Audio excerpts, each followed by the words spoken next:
Welcome to the Fantasy Audiobook. Marvel. Most Dangerous Valkyrie of the Marvel Universe. Chapter 41. Since Howard's death, Nick has never appeared in front of Tony, at most he was watched and paid attention to. To put it bluntly, the fundamental reason is that Tony at that time was useless. As an ordinary person, Tony only has technology, which is still useful, but his role in the extraordinary field is limited. Especially when S.H.I.E.L.D. got the alien technology, even Tony's last bit of residual value was useless. So Tony didn't know Nick at all, and didn't believe he was his father's friend. As the king of secret agents, an old cunt, Nick didn't even blush, and continued. Before you were an ordinary person, so we didn't disturb your life. But now that you have stepped into the extraordinary realm, it is necessary for you to know some truths hidden behind this world. In the original movie, Tony directly rejected Nick because he didn't believe Nick's words at all.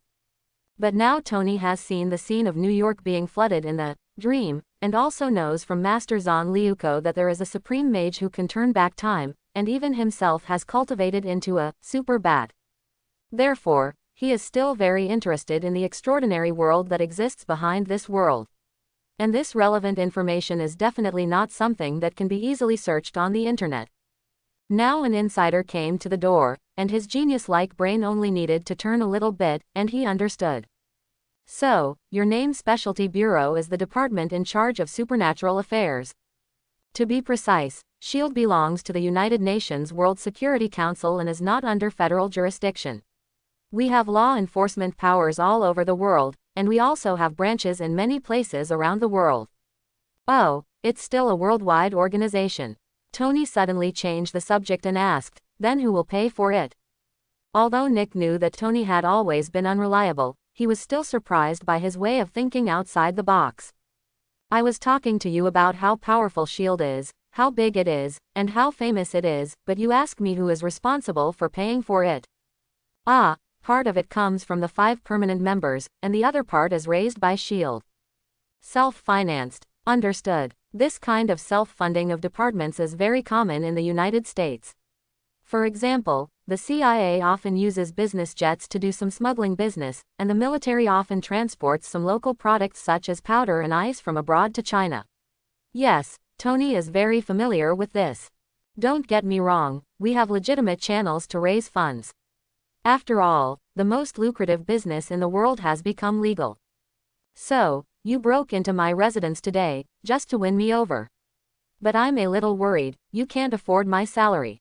Tony, you may not know that your father, Howard Stark, is also one of the founders of S.H.I.E.L.D. What? My father is one of the founders of your bureau. He is also a superpower. Tony was shocked this time.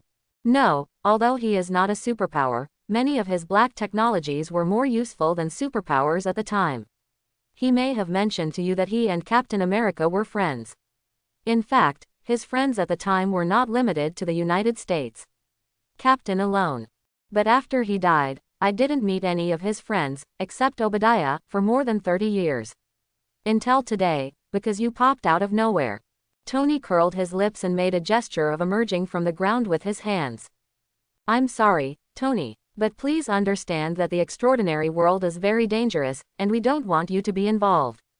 Nick said this kind of nonsense without hesitation, and the expression on his face should be as sincere as possible. How sincere? Tony leaned back on the sofa. Well, let's not talk about the past. Anyway, I came here like this without you, and I have a good life. Tell me about your reason for coming today. S.H.I.E.L.D. is committed to maintaining the safety of the Earth and protecting the Earth from being invaded by aliens. Stop, stop. Tony stretched out his hand to interrupt Nick's long speech, and said impatiently, just say it, the purpose of your looking for me is fine, I have no interest in your great organization. Earth needs you, Tony. Nick had to be concise and straight to the point. Oh, that's a good statement, it makes people's blood boil after hearing it. Tony leaned lazily on the sofa, looking like a salted fish. Tony, the Earth has never been safe, it has been coveted by aliens. I'll report it. Tony interrupted Nick again, raising his right hand high. I'm reporting an alien in Chinatown's Ultimate Infinity Hall, you guys hurry up and arrest him. Nick choked, and his face froze immediately. He cursed inwardly, if he can be caught, will it be your turn to report it? Tony, I'm not kidding you. I'm not kidding you. I assure you, that Zhonglu is definitely an alien, not a mutant. Go ahead, go up, let me see how strong your organization is. Tony looked at Nick playfully. Nick took a long breath. Tony, S.H.I.E.L.D. has known about Zhonglu for a long time and has been paying attention to him. But he has not violated relevant laws so far, so we can't arrest him rashly.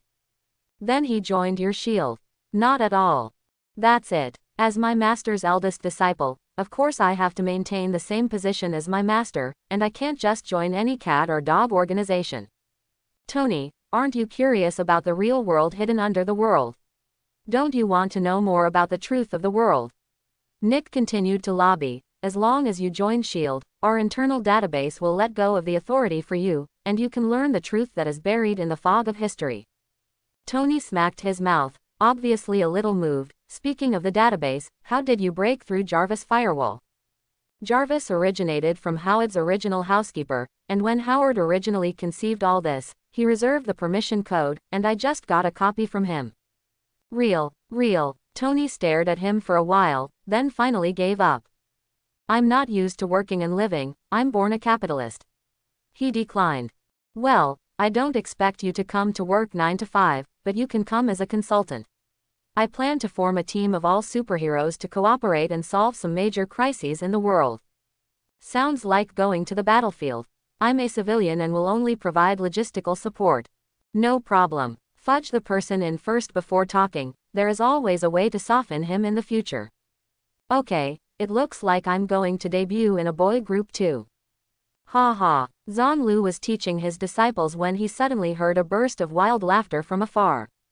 Then, I saw a steel armor flying over the martial arts hall, and then the visor opened, revealing Tony's face inside.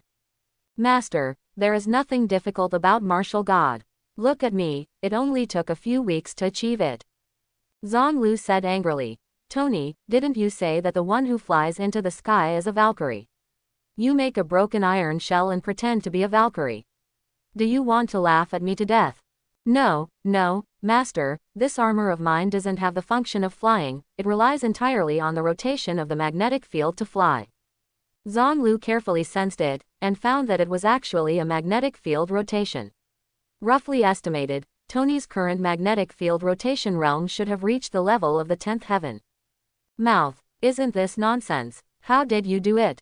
This is the power of technology. Tony laughed and landed on the ground. He took off the armor, walked out from inside, and then Zhonglu found that the magnetic field rotation realm on his body fell off again, and changed back to the original first heaven. Zhonglu suddenly realized, it turns out that you can exert your power at a higher level only by relying on armor. What does it matter? It doesn't affect the use effect. Tony said with a smile. If you want to break through the limit of the magnetic field's rotation of 50 heavens, just put on my armor, and it will instantly change to 60 heavens. Zhonglu immediately lost interest. You are a counterfeit. Although there is no difference in the power you exert, the problem is that this level is not your own, and you cannot strengthen your body. The end result is that your attack power has reached a higher level. But the defensive power is far behind. Similarly, the abilities of the corresponding realm cannot be used freely, right? Tony touched his chin. The current armor is still relatively rough, and I can slowly modify it. These problems will definitely be solved in the future. He is very confident, and Zhonglu can't rashly assume that he must not be able to do it. Because in the world of Marvel, Tony's technology is open, he can hand knock out the first generation of steel suits in a broken cave, and even in the comics, he even made the armor of the gods. Maybe he can really solve these problems. Zhonglu thought about it for a while, and decided to give him a try, so he encouraged him. Well, Tony, this is a way to solve the problem. I don't know if you can succeed, but I hope you can really do it. Do it. Tony became more proud and asked Zhonglu to try the effect. Zhonglu thought about it for a while, and was quite curious whether this thing was really that useful, so he tried to dress according to Tony's instructions, and then found that the clothes were too small. This steel armor is not the later nano armor, it is fixed in shape, it is completely tailored according to Tony's body, and Zhonglu is much taller and stronger than Tony, so he can't wear it at all. Tony said embarrassingly, I'll build one for you, master. This battle armor actually doesn't have any combat capability, no weapons, and no flight power device.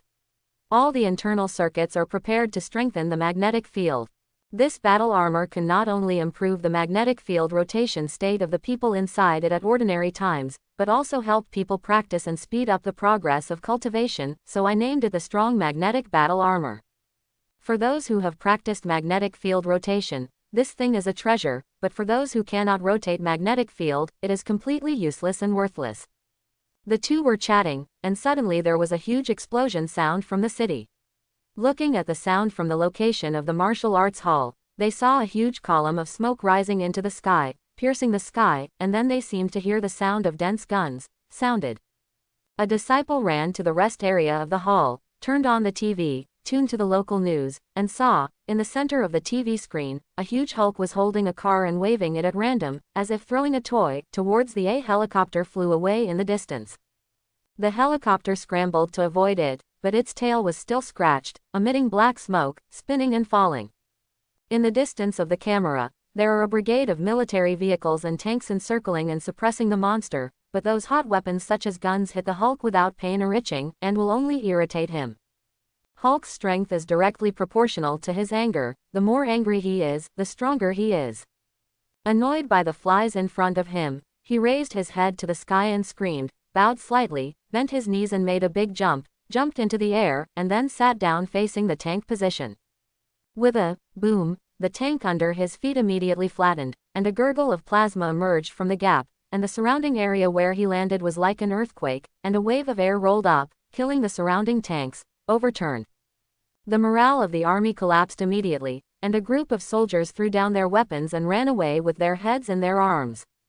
The Hulk grabbed a tank by his side, raised his hands, and was about to throw it at the fleeing crowd, but in a flash of lightning, a heavy punch hit him in the face, blasting him and the tank into the ground, into the building next to it. Marvel's reporter is really dedicated. The camera zoomed in directly, and took a quick shot of this figure. When the people in the martial arts hall saw it, they also cheered, "Second senior brother. It's second senior brother." This man was Peter Parker, who was passing nearby. He rescued people this time on a temporary basis, without preparing any battle clothes in advance, so his entire face was clearly displayed in front of everyone in front of the TV. But he can't care about showing his face now, because the Hulk is charging again. The Hulk has no wisdom, fights based on instinct, and the only thing he relies on is the power that cannot see the upper limit. With a howl, he punched him in the head when he came up, and his fist the size of a sandbag covered him straight down. Peter urged Gu to perform Qigong, squeezing the cells in his body. Current drive, 100,000 volts. An electric current quickly flowed out of his body, enveloping his body, making him look like a humanoid lightning from a distance. With his left hand, he raised the ultimate transformation Ju, transferring the huge power of this punch to the soles of his feet. He heard a loud bang, and the concrete road under his feet cracked like a net, and sank into a huge hole with him at the center. Deep pit. At the same time, he used the ultimate endless palm with his right hand, hitting the Hulk's chest with a heavy palm. Hulk. The Hulk cried out in pain, was blasted away by the palm, and crashed into the building again. But this Hulk is really resistant to beatings, crawling out of the ruins as if nothing happened, shaking his head, then roaring again, and pounced again. Peter repeated the same trick again, intending to remove the power, but as soon as he touched it, he whispered badly. This time Hulk's strength is more than double than before. With Peter's current martial arts skills, he can't guard against it at all. With a boom, it was Peter's turn to be blown away this time. He knocked over more than a dozen cars from the other end of the long street in succession, and flew to this end of the long street, just landing on the not far in front of the camera. Although Peter's physical fitness has also been strengthened by the electric current to promote the realm, but after all, the time is short and the realm is still low, and he cannot withstand this level of attack at all. People in front of the TV could clearly see that Peter spurted out a mouthful of blood, staining his school uniform red. Tony's face in front of the TV changed, and he put on the armor subconsciously, but he was caught by Zhang. "If you don't want to watch a show here, where are you going? Peter is going to die, we must hurry to save him." Peter is a fan of Tony.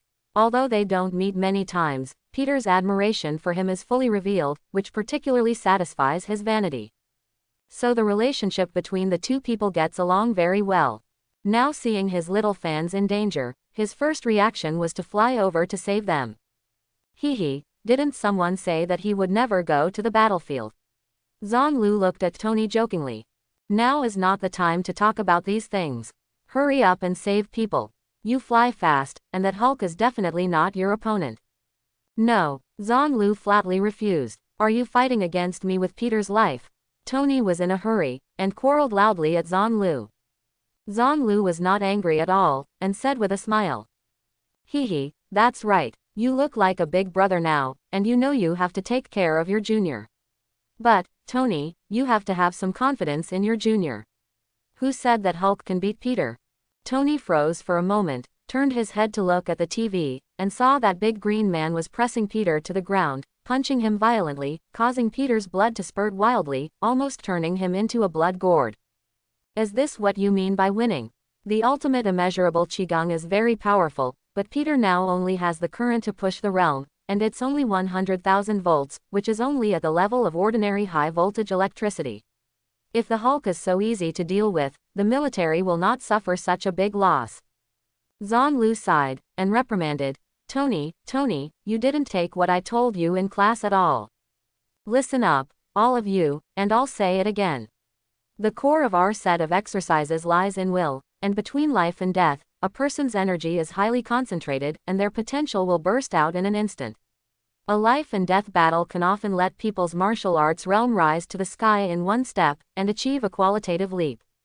Although Peter was beaten, he was not unconscious, and you can see that the ground around him is constantly cracking and sinking, which shows that he has been using the ultimate formula to relieve his strength. Since he is sober now, he has a chance to come back against the wind. I have high expectations for him, and I hope he can break through the threshold in one fell swoop today and enter the realm of magnetic field rotation. Between the few words of Zhang apprentice, Peter on the TV suddenly roared. What a servant, have you beaten enough? A tyrannical electric current surged out of Peter's body, soaring into the sky, and directly sent Hulk into a somersault. Peter jumped up from the ground, blood was all over his head and face, but pale white plasma gushed out from his eyes. Current drive, 300,000 volts. The ultimate emperor's leg. Defeat me, dead servant. Compared to a cunning guy like Tony, Peter is much easier to fool, especially since he hasn't learned Chinese for a long time and is not very familiar with it, so it is really easy to indoctrinate the strong man's language.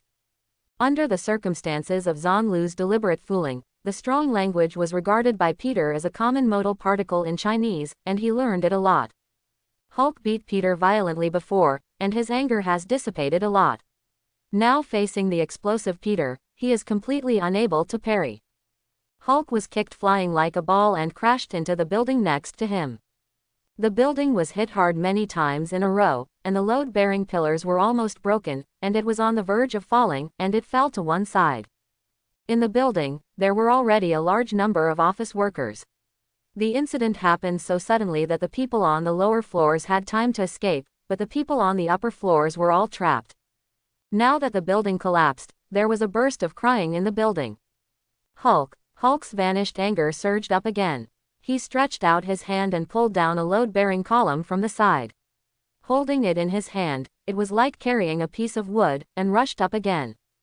Ultimate endless palm. Peter also swept over with lightning all over his body, and collided with Hulk head-on. The two collided, and the resulting shock wave hit all around, blowing away the abandoned cars on the side road. The reporter at the shooting scene couldn't stand it anymore, and moved back and out with the camera on his shoulders, but he was still dedicated and refused to give up this once-in-a-lifetime shot. As far as the attitude towards this job is concerned, if you don't give an excellent employee, you will be sorry for his salary. And their fierce battle made the building that was about to kiss the building next door worse. Seeing that the situation on the scene was about to be like dominoes, one building collapsed that building, and then one floor after another, turning the bustling city office buildings turned into a pile of ruins. The building is about to collapse. Tony looked at Zhang next to him. Oh, it's about to fall. Zhang nodded. Aren't you going to save it? There are at least thousands of people in a building there. If you consider the damage caused by the chain reaction later, if you go there now, you should be able to save tens of thousands of people. Then why don't you go? Zhonglu squinted at Tony. I want to save it, but I don't know how to prevent the building from collapsing. After calculations by me and Jarvis, my current magnetic field strength is not enough to straighten the building, even wearing armor. The only thing we can do is to take people out of the building as quickly as possible and put them in a safe place, but the building will soon collapse. In this time, I can only save dozens of people at most. Tony's expression was a little gloomy. Obviously, he still respects life by nature, unlike Zhonglu, a quasi-magnetic field maniac who regards human life as nothing. But you can smash that building. You see, as long as this building is smashed, the buildings behind will be safe. Zhonglu gave him a good idea. What a bad idea. Tony was speechless for a while. I'm asking you how to save people, not people. When this building collapses, there will be a chain reaction, and everyone will die. If you smash this building now, the people behind will be saved. Are you going to do it? Look, kill one person and save 10,000 people, can you do it? If you increase one person to 10, 100, 1,000, 9,000 people, can you still do it? Or let's put it simply point, if two people are about to die, killing one can save the other, would you do such a thing? Zhonglu looked at Tony maliciously. There is no standard answer to this kind of question that tortures humanity, and Zhonglu doesn't expect Tony to be able to answer it. He is throwing this question out now, just to see Tony's jokes. He knows that Tony can't do this kind of thing, all superheroes can't do it. They always want to have the best of both worlds, they don't want to kill people, but they also want to save people. Of course it's good if they succeed, but if they fail, they will only drag everyone to die together. Just like dealing with Thanos, obviously it only needs to destroy a gem, but they don't. In fact, Zhonglu doesn't like those so-called superheroes very much, but he should be able to chat with Thanos. Tony was silent for a moment, didn't speak, got up and flew away. Then, everyone quickly saw Tony flying around in the building to save people on the TV. The camera also gave the new superhero a few close-up shots, but no one knew who was hiding behind Tony's visor.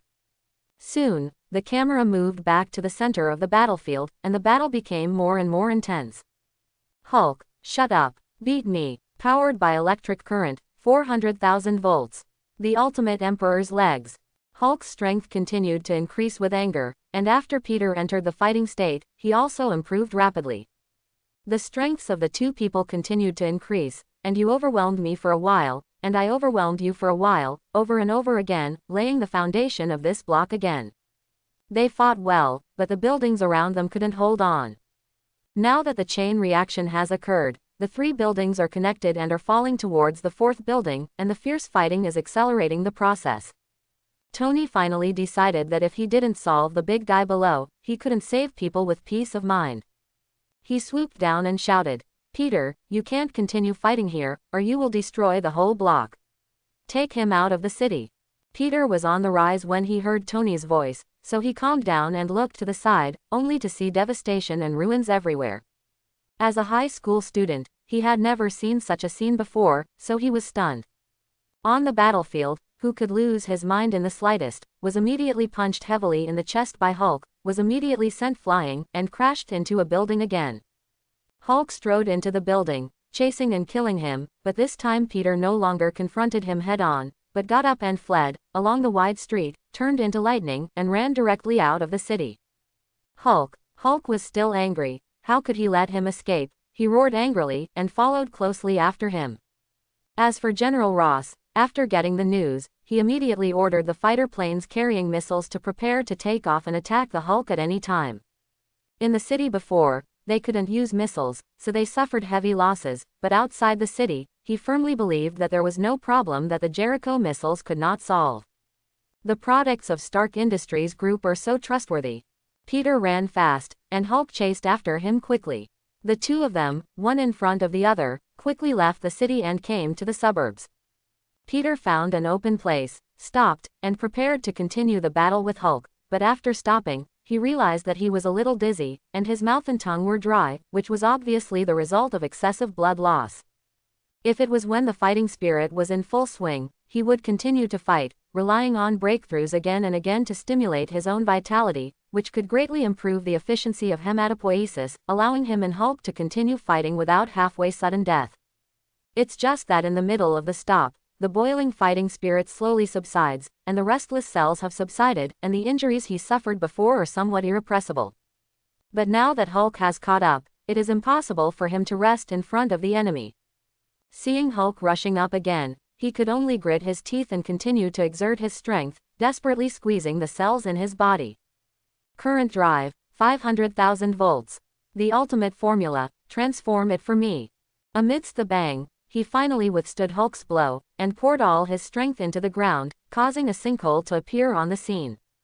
But he knew immediately that he had made the wrong choice. If he had chosen to fight against Hulk just now, maybe his fighting spirit would boil again, but he subconsciously chose to defuse the attack. This is tactically correct, but strategically it is a big mistake. Although the attack was dispelled, the pressure on his body was not small at all. He only felt that his chest was heavy, his head was dizzy, and he seemed to have double images. The return energy propelled by the electric current is also extremely fast. As long as he is allowed to breathe a sigh of relief, he can suppress the abnormal situation and reorganize the offensive. But the enemy would not give him a chance to breathe a sigh of relief. Hulk jumped high and stomped towards him. Hulk, the shadow of death shrouded Peter's heart. For the first time, he felt that death was so close to him. He didn't even feel this way when he was pushed down to the ground by Hulk before and beat him violently. Peter felt as if a string had broken in his brain. His eyes were bloodshot, his mind went blank, and he desperately summoned up the strength in his body. Mouth, if you want to defeat me, you are not good enough. I will show you against the sky today. Somehow, Peter seemed to sense something, and he also successfully grasped that chance. Suddenly, the electric current wrapped around Peter's body shrank inward and merged into his body, leaving no trace of electric current on the surface of his body. The magnetic field rotates, the first heaven. Go to hell. A small mushroom cloud rose out of thin air and shot straight into the sky. The armored convoy following from a distance was stunned by the terrifying energy, and they all stopped, not daring to move any further. The previous battles between them and the Hulk were all ordinary infantry weapons, and the highest level was tank armor-piercing projectiles, or individual bazookas, so there was no way to force the upper limit of Hulk's strength. The military was very confident before, thinking that missiles could kill Hulk, but now the battle between Hulk and Peter has proved that the two of them are humanoid nuclear bombs, and missiles will definitely not be able to kill them. General Ross's face was very ugly, and he was extremely disgusted with this powerlessness, but at the same time, he was also more obsessed with this transcendent power. The mushroom cloud dissipated slowly, and Ross clearly saw through the binoculars that the two monsters at the scene were standing intact, and none of them were dead. But soon, the student-looking human swayed in place, fell to the ground, and couldn't move. General Ross was overjoyed, and immediately ordered, "Hurry up, lure me away from that green-skinned monster, and send a team over there to capture that humanoid monster alive. I want to use him for the latest experiment." The machine gunner immediately launched an attack on Hulk, and at the same time the armored vehicle carried the machine gunner and fled in another direction, hoping to lure Hulk away. But the current Hulk, who had just been severely beaten by Peter, was at the height of his anger, and the heavy machine gun bullets fell on him, which was innocuous at all. Not to mention pulling hatred, it is even difficult for Hulk to look up at them. And if Hulk doesn't leave, the people in the second team will not dare to go there at all. Hulk raised his head to the sky and yelled, then jumped up suddenly, aimed at Peter who was lying on the ground in midair, and smashed down heavily. Hulk's falling body was kicked away halfway. Coincidentally, the place where he landed happened to be the location of General Ross's convoy. Quickly disperse and retreat separately. The second group will leave behind. Let the fighter take off and launch the missile. After all, General Ross was a battle-tested general. Although he was not flustered, he commanded the retreat while issuing offensive orders in an orderly manner. Hulk's kick this time was heavier than the ones Peter hit before, and it was heart-wrenching, so his anger now is unprecedented. Hulk, with a roar, he reached out and grabbed an armored vehicle, and threw it at another retreating convoy like a bowling ball. Amidst the screams, two vehicles were knocked over together, and the fuel tank was exploded with great force. The explosion of the fuel tank ignited the ammunition, and the detonation of the ammunition scattered various shrapnel around. It caused secondary damage to those who were lucky enough to survive before. After these rounds of serial killings, not a single person in the 3 armored vehicles survived. But it was clear that Hulk hadn't calmed down yet. With a big jump, he caught up with another tank, held the barrel of the tank with his hand, swung the tank up, and threw it at another convoy. However, due to the delay of the first convoy, the convoy went a little farther. His tank landed behind the convoy, bounced on the ground, rolled forward, and only knocked down one armored vehicle, and he did not die. Burst. The soldiers in the car were completely shaken by the impact, and they didn't know if they were still alive. Hulk wanted to continue chasing him, but the fighter plane arrived, and from a distance, the fighter plane fired a missile at Hulk. Under the control of the guidance system, the missile accurately hit Hulk's body. Hulk let out a cry of pain, stretched out his hand on the ground and grabbed the wreckage of an armored vehicle, and threw it towards the fighter plane, but the fighter plane had already lifted up and flew away. This made Hulk even more angry. But after such a delay, the military convoy had already run away. Hulk looked around, only to find that the guy who hurt him just now is being bandaged by a man.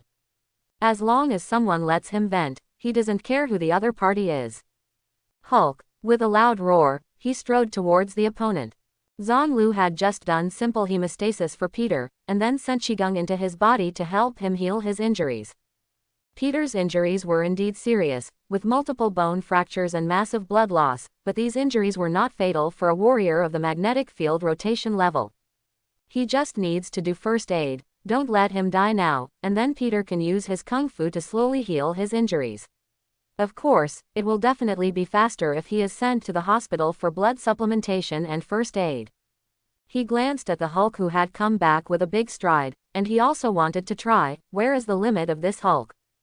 But at present, Peter's injury has just stabilized, and it is really not suitable for him to be impacted by the aftermath of the battle. He has no choice but to make a quick decision. The magnetic field rotates, the 25th heaven. He pushed the limit of his strength, then stepped on the ultimate battle step, came behind Hulk in an instant, and punched Hulk's spine heavily. His punch purposely contained all the power and did not spread outward, so the shock wave produced was very small, but the more concentrated the power, the stronger the lethality. With a click, Hulk's spine snapped. Facts have proved that Hulk is not max in defense either. As long as he is strong enough, he can be knocked down with one blow. Hulk, with a miserable howl, Hulk fell to the ground with a plop, struggled for a long time, and couldn't get up. But looking at the twisting muscles on Hulk's back, Zhonglu could tell that Hulk was healing himself, and this blow would not kill him. But Zhonglu didn't mean to kill Hulk. He stepped on Hulk's back, and said in a cold voice, back, let Dr. Banner come out. Hulk's face was full of anger, and the anger in his eyes wanted to burn Zhonglu clean. Hee, you don't have a long memory, do you? Well, I'll teach you today. Zhonglu aimed at Hulk's spine that was about to heal, and kicked hard again. With a click, Hulk's spine broke again. Have you learned well? No, right, then let's continue. After Zhonglu kicked and broken Hulk's spine more than a dozen times in a row, Hulk was finally scared, and the fierceness on his face disappeared, leaving only grievances and grievances. Hulk is intelligent, but only at the level of a child. For bare children, it is not impossible for you to reason with them, but the effect is too slow. The easiest way is to let them taste the power of fried pork with bamboo shoots, and they will naturally become obedient. As the green color on Hulk's body gradually faded, his figure gradually shrank, and what finally appeared was a naked man. Zhonglu reached out and threw the coat to Banner, then turned around and flew away with Peter in his arms. Hey, wait, how did you do that? Can you help me? Dr. Banner waved and called on the ground, but Zhonglu didn't even turn his head. The reason why Dr. Banner was woken up was to let him realize who saved him, and Zhonglu would not do the work of an unsung hero. Dr. Banner is also an important role in the Avengers, and he is also a scientist. It is also a good thing to let him and Tony be brothers and study together how to break the limit of the ultimate immeasurable Qigong.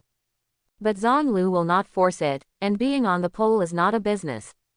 If Dr. Banner wants to learn how to control his emotions, what is better than ultimate Wuliang Qigong? As long as he doesn't want to be troubled by the Hulk all the time, then he can't escape Zhonglu's palm. Zhonglu carried Peter to the hospital. Because of today's Great War, the current hospital is full of wounded patients, and it is hard to find a bed. But Zhonglu couldn't be bothered. He called Tony, and then the dean ran over to greet him with a bunch of people. After omitting unnecessary nonsense, Peter was sent to the examination room as a priority, and then blood, infusion, and hospitalization were all in one, and he didn't have to worry about anything. Sure enough, although the eldest brother is not a monkey, he is good at everywhere. Zhonglu was very safe in his work. After sending Peter to the hospital, he called Ben Parker. Peter's battle with the Hulk today was broadcast live on TV, and the Parker couple naturally saw it too. Later, the Hulk was lured away by Peter, causing the live broadcast to be interrupted. No one knew what the follow-up situation would be. The Parker couple were secretly worried about their nephew. After receiving Zhonglu's call, they hurried to the hospital. After the two arrived at the hospital, Zhonglu left the job of taking care of Peter to them. Anyway, for Zhonglu, this minor injury won't kill him, so if he stays here to waste his time, he might as well go back and give those disciples another shot, and try to get a few more beginner disciples out as soon as possible. After Zhonglu returned to the martial arts hall, the disciples here rarely left, but waited for the result here. When Zhonglu came back, everyone gathered around him. "Master, how is the second senior brother? Did you win?" It can only be said that he did not lose. As for him himself, he is currently in the hospital. If you have time, you can visit him. Zhonglu told everyone the ward number where Peter was hospitalized. As for who is willing to go, it is all voluntary. But with such a superhero brother, most of the people would be willing to slap their faces in the past.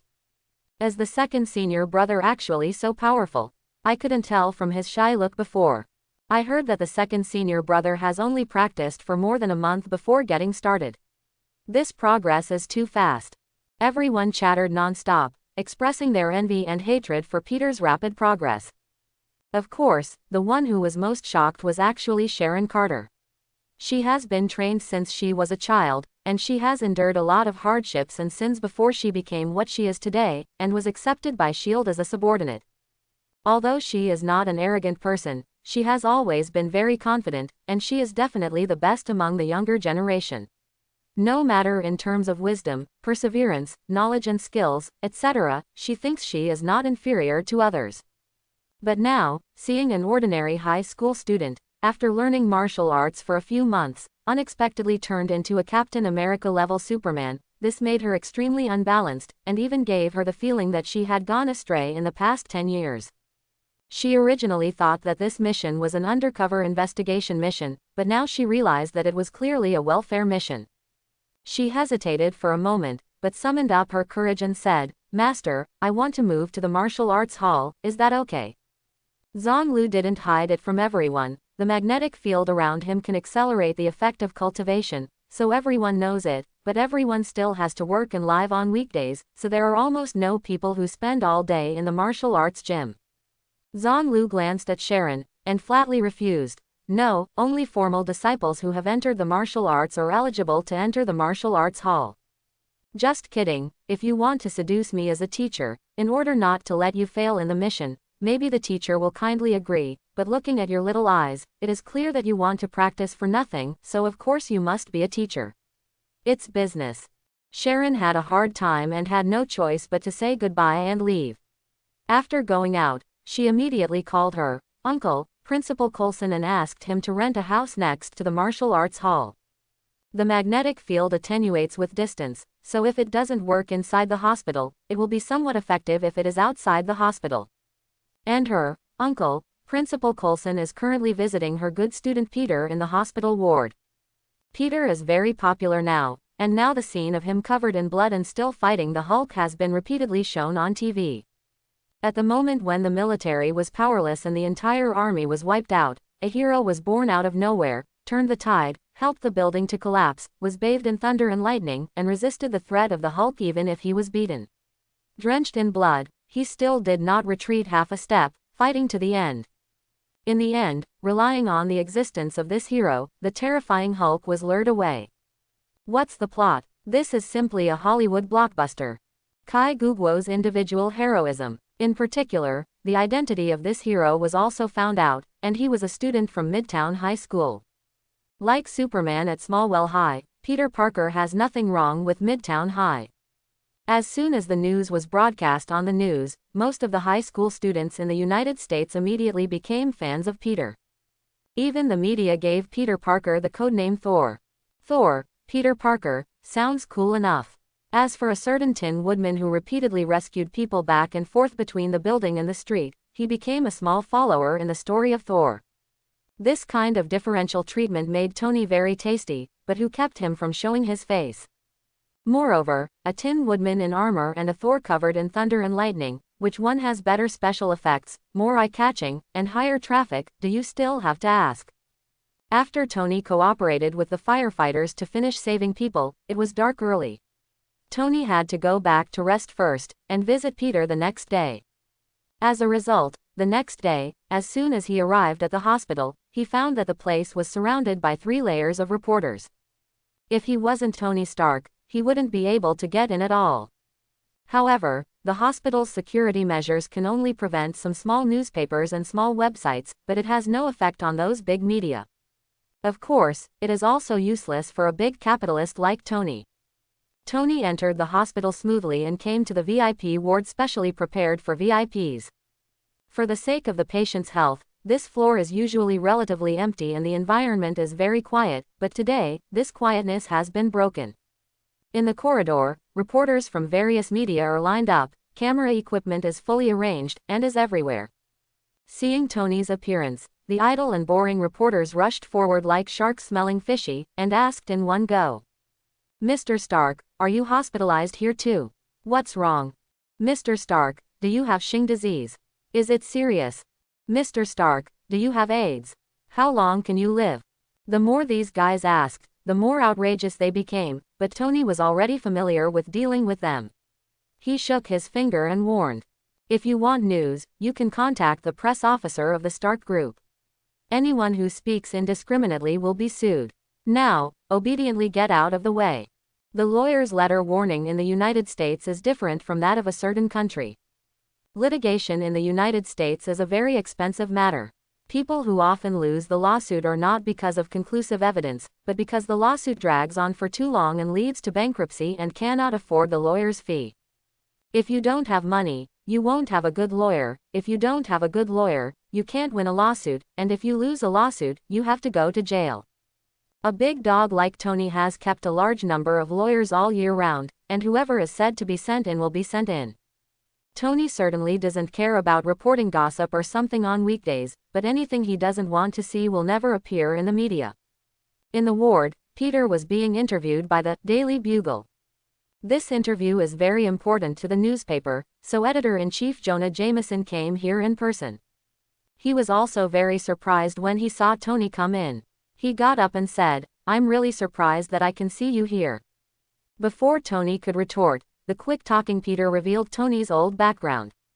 Mr. Stark is my big brother in the martial arts gym, and also the Iron Man who kept saving people yesterday. Wow, so the Tin Woodman is you? Jonah said in surprise. Yes, it's me. Tony put on a smug look, waiting to hear Jonah's compliment to him. Sure enough, hiding behind a mask, doing things secretly like a mouse is your style of doing things. Tony's face froze, and he protested. Stark has always done things above board, including hiding behind and selling weapons to third world countries, starting a war all over the world. Jonah asked sarcastically. We are not warmongers. We are working for peace. Countless people around the world have been saved from harm because of our weapons. Tony said confidently. There are also countless people whose families have been destroyed and displaced because of your weapons. Jonah confronted each other without giving an inch. Because of Stark's outstanding contribution to peace, I also won the Peace Medal. Tony took out the broken trophy that he didn't know where to throw after he took it back casually. Yeah, not only you have won the Peace Medal, but even the President of the United States who started the war. Even Hitler and Mussolini have won the Nobel Peace Prize. Those award judges can always redefine, Peace, this phrase. In fact, after going through Afghanistan, Tony also doubted in his heart whether his weapons were tools for maintaining peace, but he had not experienced the life and death crisis in the cave, so he didn't feel so deeply about this matter. After I came back, because there were too many things to do, I gradually put this matter behind me. Now Jonah's words stung him again. But he is Tony, even if he is dead, his mouth will be hard. Peace needs to be maintained by force. Without enough force, peace is a castle in the air. Just like the Hulk yesterday, if the military's force can be stronger, there is no need for Peter, a civilian, to fight for the people.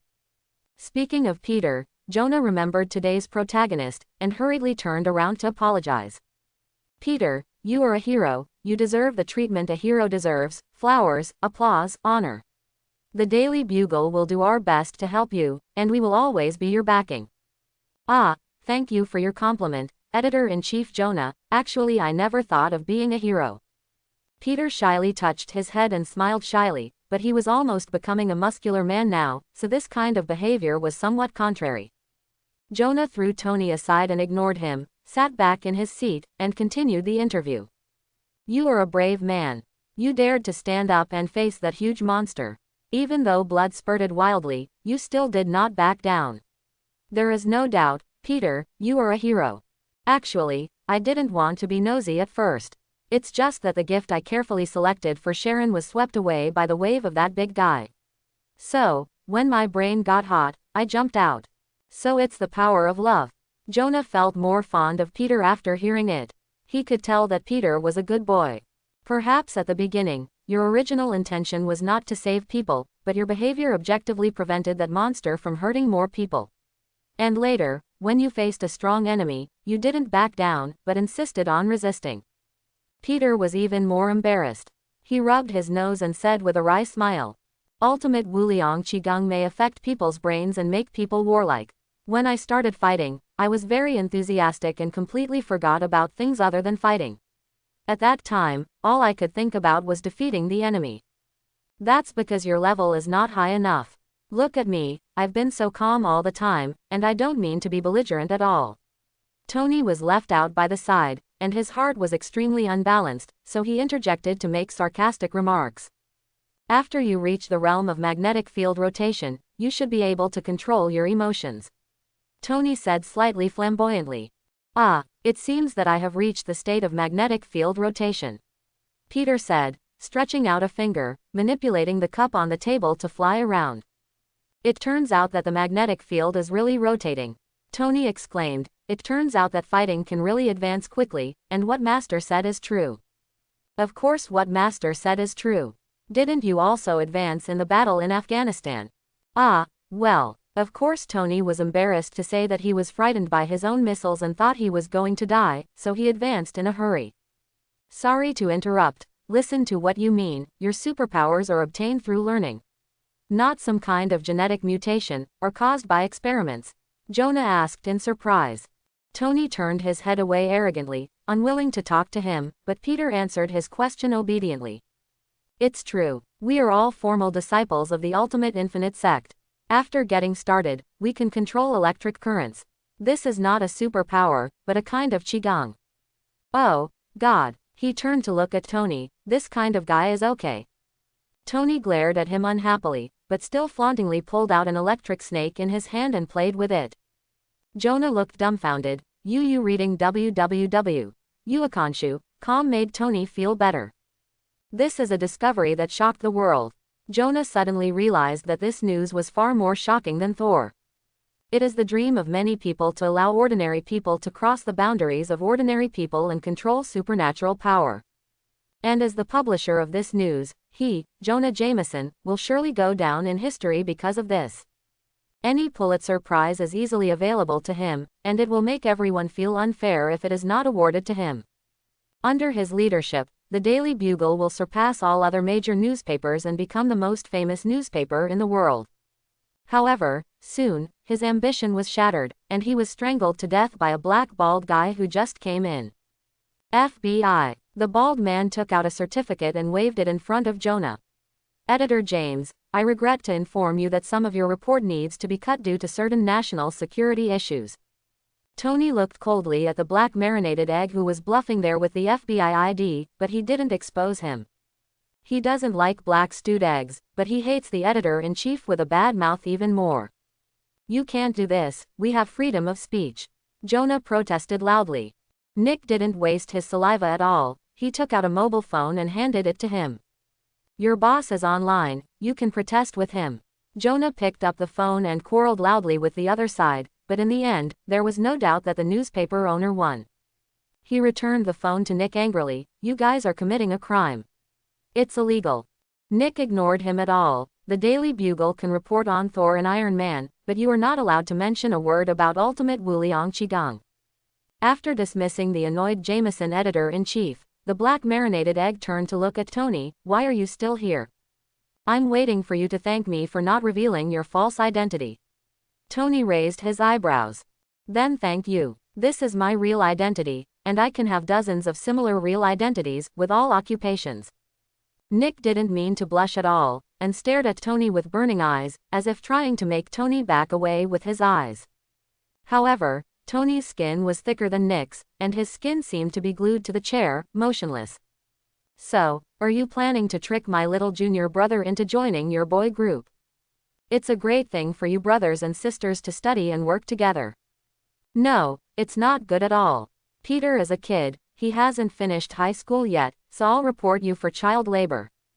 Then you have to find out where our department is first, otherwise the court will have nowhere to issue subpoenas.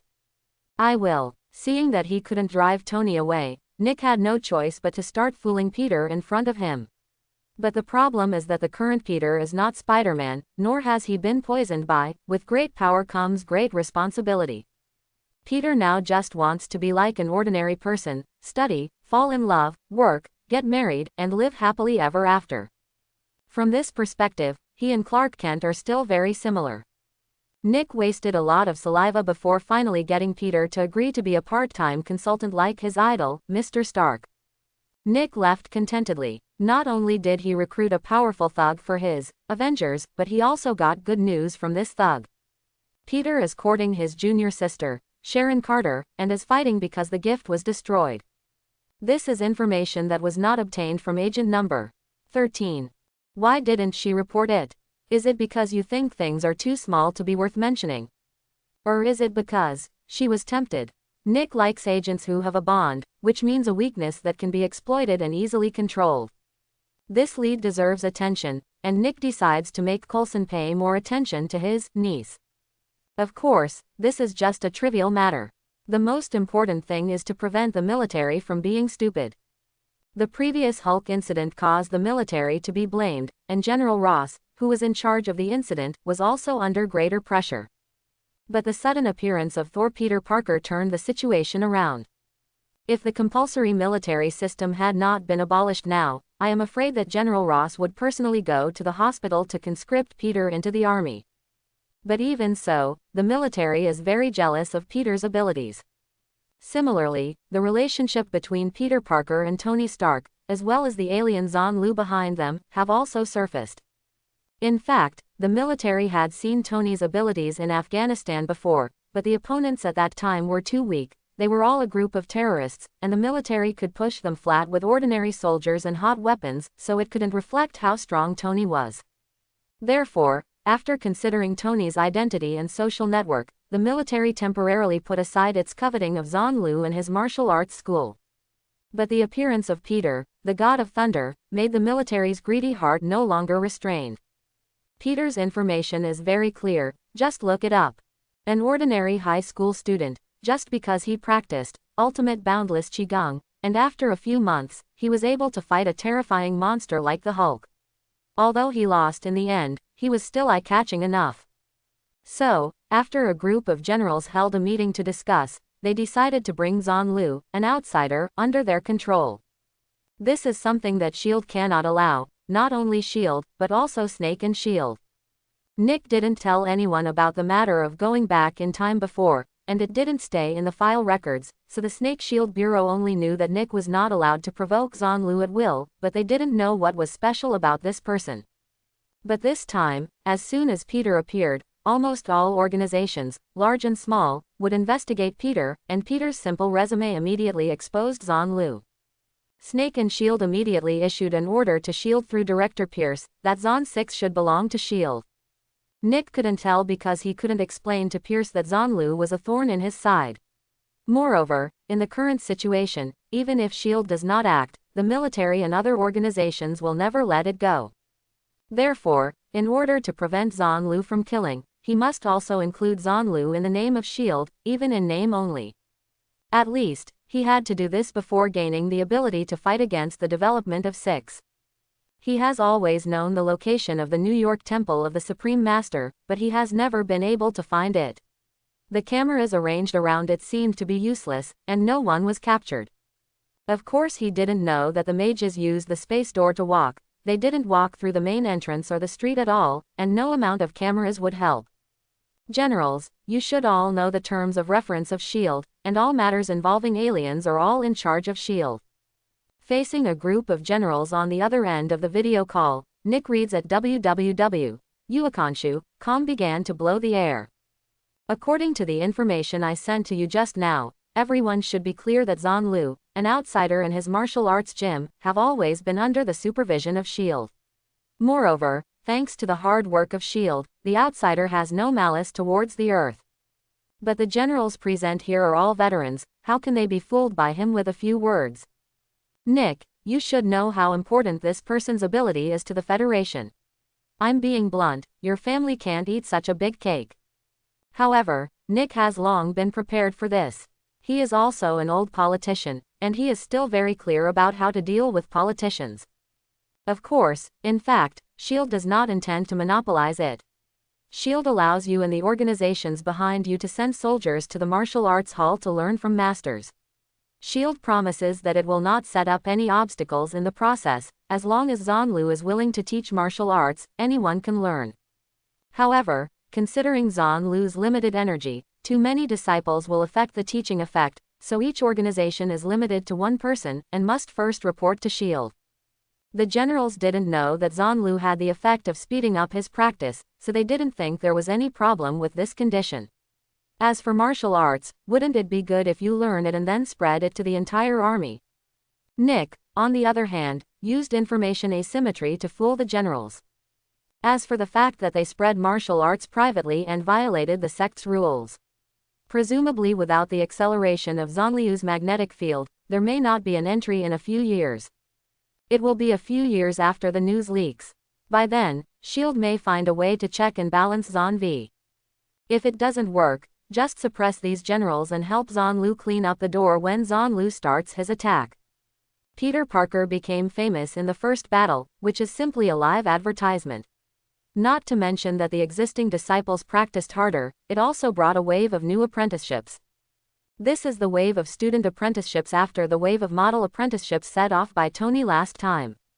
There should have been a wave of soldiers' apprenticeships, but considering that most of the candidates who can speak Chinese in the army are of Chinese origin, it did not meet the expectations of military generals. Therefore, they specially found their trustworthy confidants to conduct intensive Chinese training before sending people over.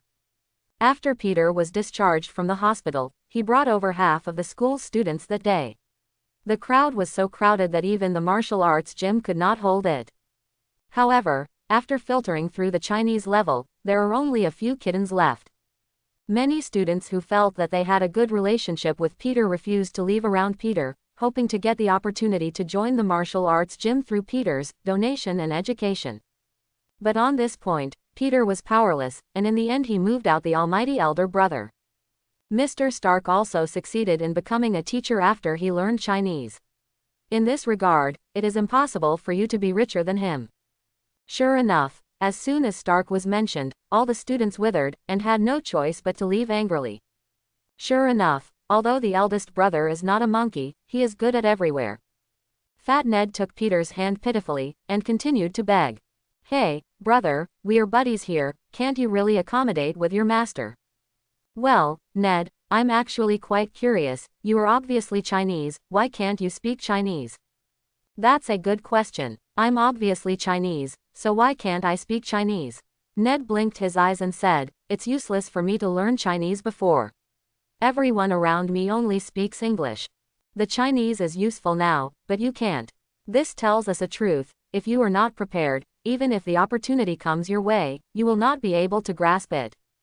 Peter poured his friend a bowl of thick chicken soup and sent him off. Of course, not all of them are dismayed by speaking Chinese, such as Gwen Stacy, a schoolgirl. When did you learn Chinese? Peter asked curiously, looking at Gwen, who was chatting enthusiastically with Sharon in Chinese. Gwen tilted her head and thought about it carefully, and said, "A few months ago, I saw a certain number 2 in Wanyan studying hard with a Chinese learning manual, so I wanted to challenge myself too. As a result, you saw it. I was still wondering why you wanted to learn Chinese, but now I know, Lord Thor," Gwen said with a smile. Peter blushed and scratched his head shyly. He was embarrassed to tell his ex-goddess that he actually came for the $10,000 stipend. As expected, Gwen came from a wealthy family, but she was much more generous than him, and extended her hand to him graciously. "We will all be studying here from now on. According to the Eastern rules, I should call you second senior brother, right?" "Ah, that's right, junior sister." Peter blushed, and stretched out his hand to hold the soft little hand of junior sister. Although it was barely touched, Peter's fingertips still clearly felt the temperature of Gwen's hand, as well as the smoothness and tenderness of the skin. He rubbed his fingertips involuntarily. Gwen didn't notice this, but Sharon, who was well trained next to her, could see it clearly. "Actually, you can hold it for a while, I guess Gwen won't care, right?" Sharon smiled up at Peter and gave Gwen a wink of the right eye at the same time. Gwen came over immediately and glanced at the red-faced Peter, and the two beauties covered their mouths and laughed. Their voices were as clear as silver bells. Of course, Gwen did not dislike Peter, otherwise she would not have noticed that he taught himself Chinese, let alone take the initiative to learn a foreign language that may be useless. As an agent, the training Sharon received since she was a child included brainwashing such as mission first, loyalty to the Federation, and saving the people. Therefore, she is full of affection for superheroes with a sense of justice, otherwise, she will not fall in love with Captain America, who can be her grandfather in the future. In previous battles, Peter has proved with his actions that he is a brave and fearless superhero full of justice. Sure enough, although the second senior brother is not a pig, his luck has always been good. Peter was nearly killed by the laughter of the two, blushing and froze there, wanting to explain and apologize but didn't know what to say. Zhonglu relieved him at the right time. "Okay, all the newcomers left behind, come with me to the main hall to pay homage to the patriarch, and then you can be registered disciples for 3 months. After 3 months, it will be decided whether you will officially enter or be dismissed as students." As if being pardoned, Peter quickly followed Zhonglu and trotted into the main hall. Gwen also suppressed her smile, and after waving goodbye to Sharon, she also walked in. It is still the old rules, explaining the origin of the master, introducing the rules of the sect, admonishing the disciples, etc., and then everyone bows and salutes together to meet the patriarch, and the ceremony is complete. Zhonglu handed over the next step of explaining the exercises to Peter. Originally, this should be the responsibility and obligation of the senior brother, but the senior brother of the ultimate Wuliang sect is an unreliable person, so he can only let the second senior brother come forward. After the initial nervousness and panic, Peter slowly entered the state, gradually doing the job of teaching on behalf of the teacher. Therefore, for many jobs, there is really no requirement for work experience. As long as you do it a few more times and work hard, you will be able to do better and better. But most people don't have this opportunity at all. It's not just 1 or 2 companies that ask fresh graduates for work experience, there are all of them. Zhonglu watched Peter answering the newcomers' questions with ease, feeling very pleased, and felt a sense of accomplishment in playing a game of cultivation. This is just the beginning, and in the next few days, more and more people will come to apprentice. Moreover, this group of people came prepared and they all knew Chinese. As for who they represent behind them and what kind of spies they are, Zhonglu doesn't care at all. Once you enter the sect, you are a disciple of this sect and abide by the sect's rules. If you can't get in, you're a piece of trash, there is no threat, and you will follow them no matter what you want. What he thinks is quite beautiful, but how can the world not be as expected? One day, a group of disciples practiced Qigong collectively on the martial arts field. Because the magnetic field affects the problem, group practice works better than individual practice. Zhang Lu sat among the crowd, and from time to time pointed out some small problems such as a certain disciple's breathing was disordered and the frequency was wrong. But all of a sudden, a certain disciple suddenly started to breathe heavily, and immediately, his bones cracked, and then a large number of gray feathers gushed out from all parts of his body, and a whirlwind surrounded him, and it spun faster and faster, the edges are getting sharper. Hey, calm down, concentrate and calm down, and breathe evenly. Zhang Luyun Gong shouted in a low voice, waking up the disciple who was about to fall into a frenzy. He hurriedly gathered his mind and breathed evenly. As he calmed down, the whirlwind gradually calmed down, and after a while, the wind stopped. The disciple opened his eyes and asked expectantly, "Master, have I also entered the sect?" Zhang Lu looked at the feathers all over his body, and said with a wry smile, "No, you're not getting started, but the mutant gene in your body has awakened. Sit as you like, I don't have so many rules here." Zhang Lu pointed to the seat next to him, and motioned to Jimmy Yang who was trembling beside him. Jimmy Yang is a mutant who has just awakened. He is not a student of Midtown High School, but a child of a merchant in Chinatown, studying in a public high school. He is a fan of Bruce Lee and a kung fu fan, so he joined the martial arts gym as soon as it was established, and it has been a few months now. Originally, he was the kind of boy who belonged to the Bear Kid, and his grades were not good. In the future, he might join the Chinese gangsters to make a living, but now he is looking at the feathers on his body at a loss. He wants to sit down, but he is afraid that the feathers will be crushed. Forget it, you'd better stand, I don't know if sitting down will affect the feathers. Relieved, Jimmy stood where he was, looking at Zhang Lu anxiously. Don't be nervous, I don't discriminate against mutants, and I'm not a mutant. You know, I'm not from this world, and I don't think mutants are dangerous. So, you don't have to worry about me hurting you. Thank you, Master. Jimmy's nervousness eased a little, but he was still very worried. How did I suddenly awaken the mutant gene?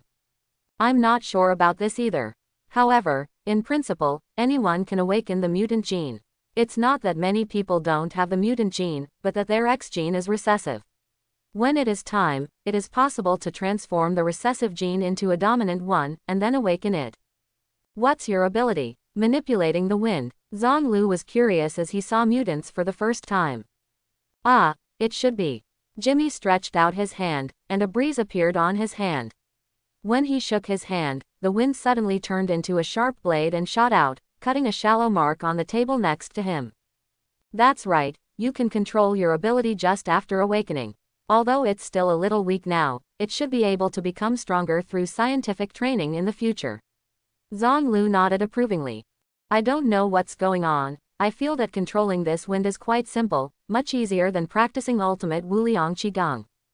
Its nature. Wind control is your mutant ability. It's an innate ability, rooted in your genes, just like fish can swim and birds can fly. My Qigong is an acquired ability. Those obtained through cultivation are of course more difficult. Hearing Zhang Lu mention that birds can fly, Jimmy also fluttered his feathered arms and bounced a few times, but finally stopped discouraged, and said in frustration, "It seems that my feathers are nothing. Use it, you can't fly. Birds can fly, it should have something to do with their hollow bones, and you don't have wings. But you don't have to be discouraged, as long as you can enter the magnetic field and rotate the 9 heavens, you can fly." Zhang Lu comforted. Ah, can I continue to study in the martial arts hall? Jimmy asked in surprise. Of course, you haven't reached the 3-month period I re-established last time. Or are you planning to move out of here and not continue? No, of course not. I don't plan to move. I also want to continue studying here. It would be even better if I can complete the assessment and become an official beginner disciple. I'm just worried. He hesitated to speak. I can't control it outside, but within the scope of my martial arts, racial discrimination is not allowed, and mutant discrimination is not allowed. Jimmy was overjoyed. Thank you, Master. I'll take you home first. Your parents don't know your current situation yet. Have you thought about how to face them? I don't know. Jimmy's smile stiffened again. If your parents can't accept your current state, you might as well come to the martial arts gym, and I will arrange a suitable place for you. Zhang Lu doesn't believe that a tiger's poison does not eat its children. Although there are indeed many parents who are willing to give everything for their children, there are also a lot of parents who are selfish and don't take their children seriously. There are hundreds of thousands of children abandoned in the United States every year, and nearly 10 million children have no fathers. Most of the children are the products of passion.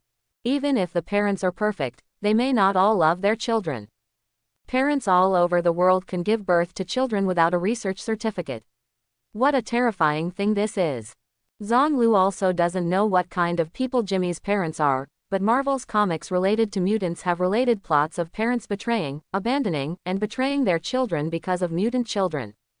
Therefore, there is nothing wrong with thinking in the wrong direction. As for the placement of Jimmy in the future, it is also easy to solve.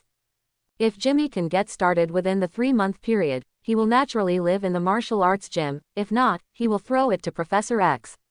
Anyway, this old man has a lot of children to raise, and this one is not bad. He had to say thank you for that. But the next day, when Zhang saw Jimmy coming with his parents, he knew that Jimmy was very lucky. His parents were not the standard Marvel parents.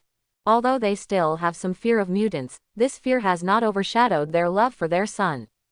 They came here to express their gratitude. Obviously, Jimmy told his parents what Zhang said to him. Mr. Yang and his wife came here this time to truly recognize Zhang as Jimmy's master, not just a teacher in a martial arts gym. Not only did they verbally express their gratitude, but they also brought a teacher apprenticeship ceremony, hoping that Jimmy would formally worship Zhang as his teacher, the traditional master-student relationship that can be used for Zhang elderly care. But what they thought was beautiful, Zhang was not accepted by everyone. So Zhang clearly stated his own criteria for accepting apprentices. If Jimmy can get started within the time limit, he is a talent to be made, and he is willing to accept him as a disciple. If he can't, then all interviews will be held. Mr. Yang and his wife saw that he was determined, so they didn't force him anymore. They just hoped that Zhang would strictly demand Jimmy, beat him when he should, and scold him when he should. In order to dispel Zhang doubts, Mr. Yang even wrote a power of attorney and disclaimer on the spot. Zhang couldn't laugh or cry at this, but he did feel the sincerity of the two. After sending Mr. Yang and his wife away, Zhang brought Jimmy to the courtyard, and publicly expressed his attitude to everyone, prohibiting anyone from discriminating against Jimmy in any form, otherwise all the gates and walls will be removed. Of course, he doesn't force others to stay here, and those who don't want to stay can leave on their own. In fact, there may be many people who hate mutants, but those who are really at odds with mutants are often those whose family members have been harmed by mutants. Even if ordinary people don't like mutants, it won't affect them, prospect and future.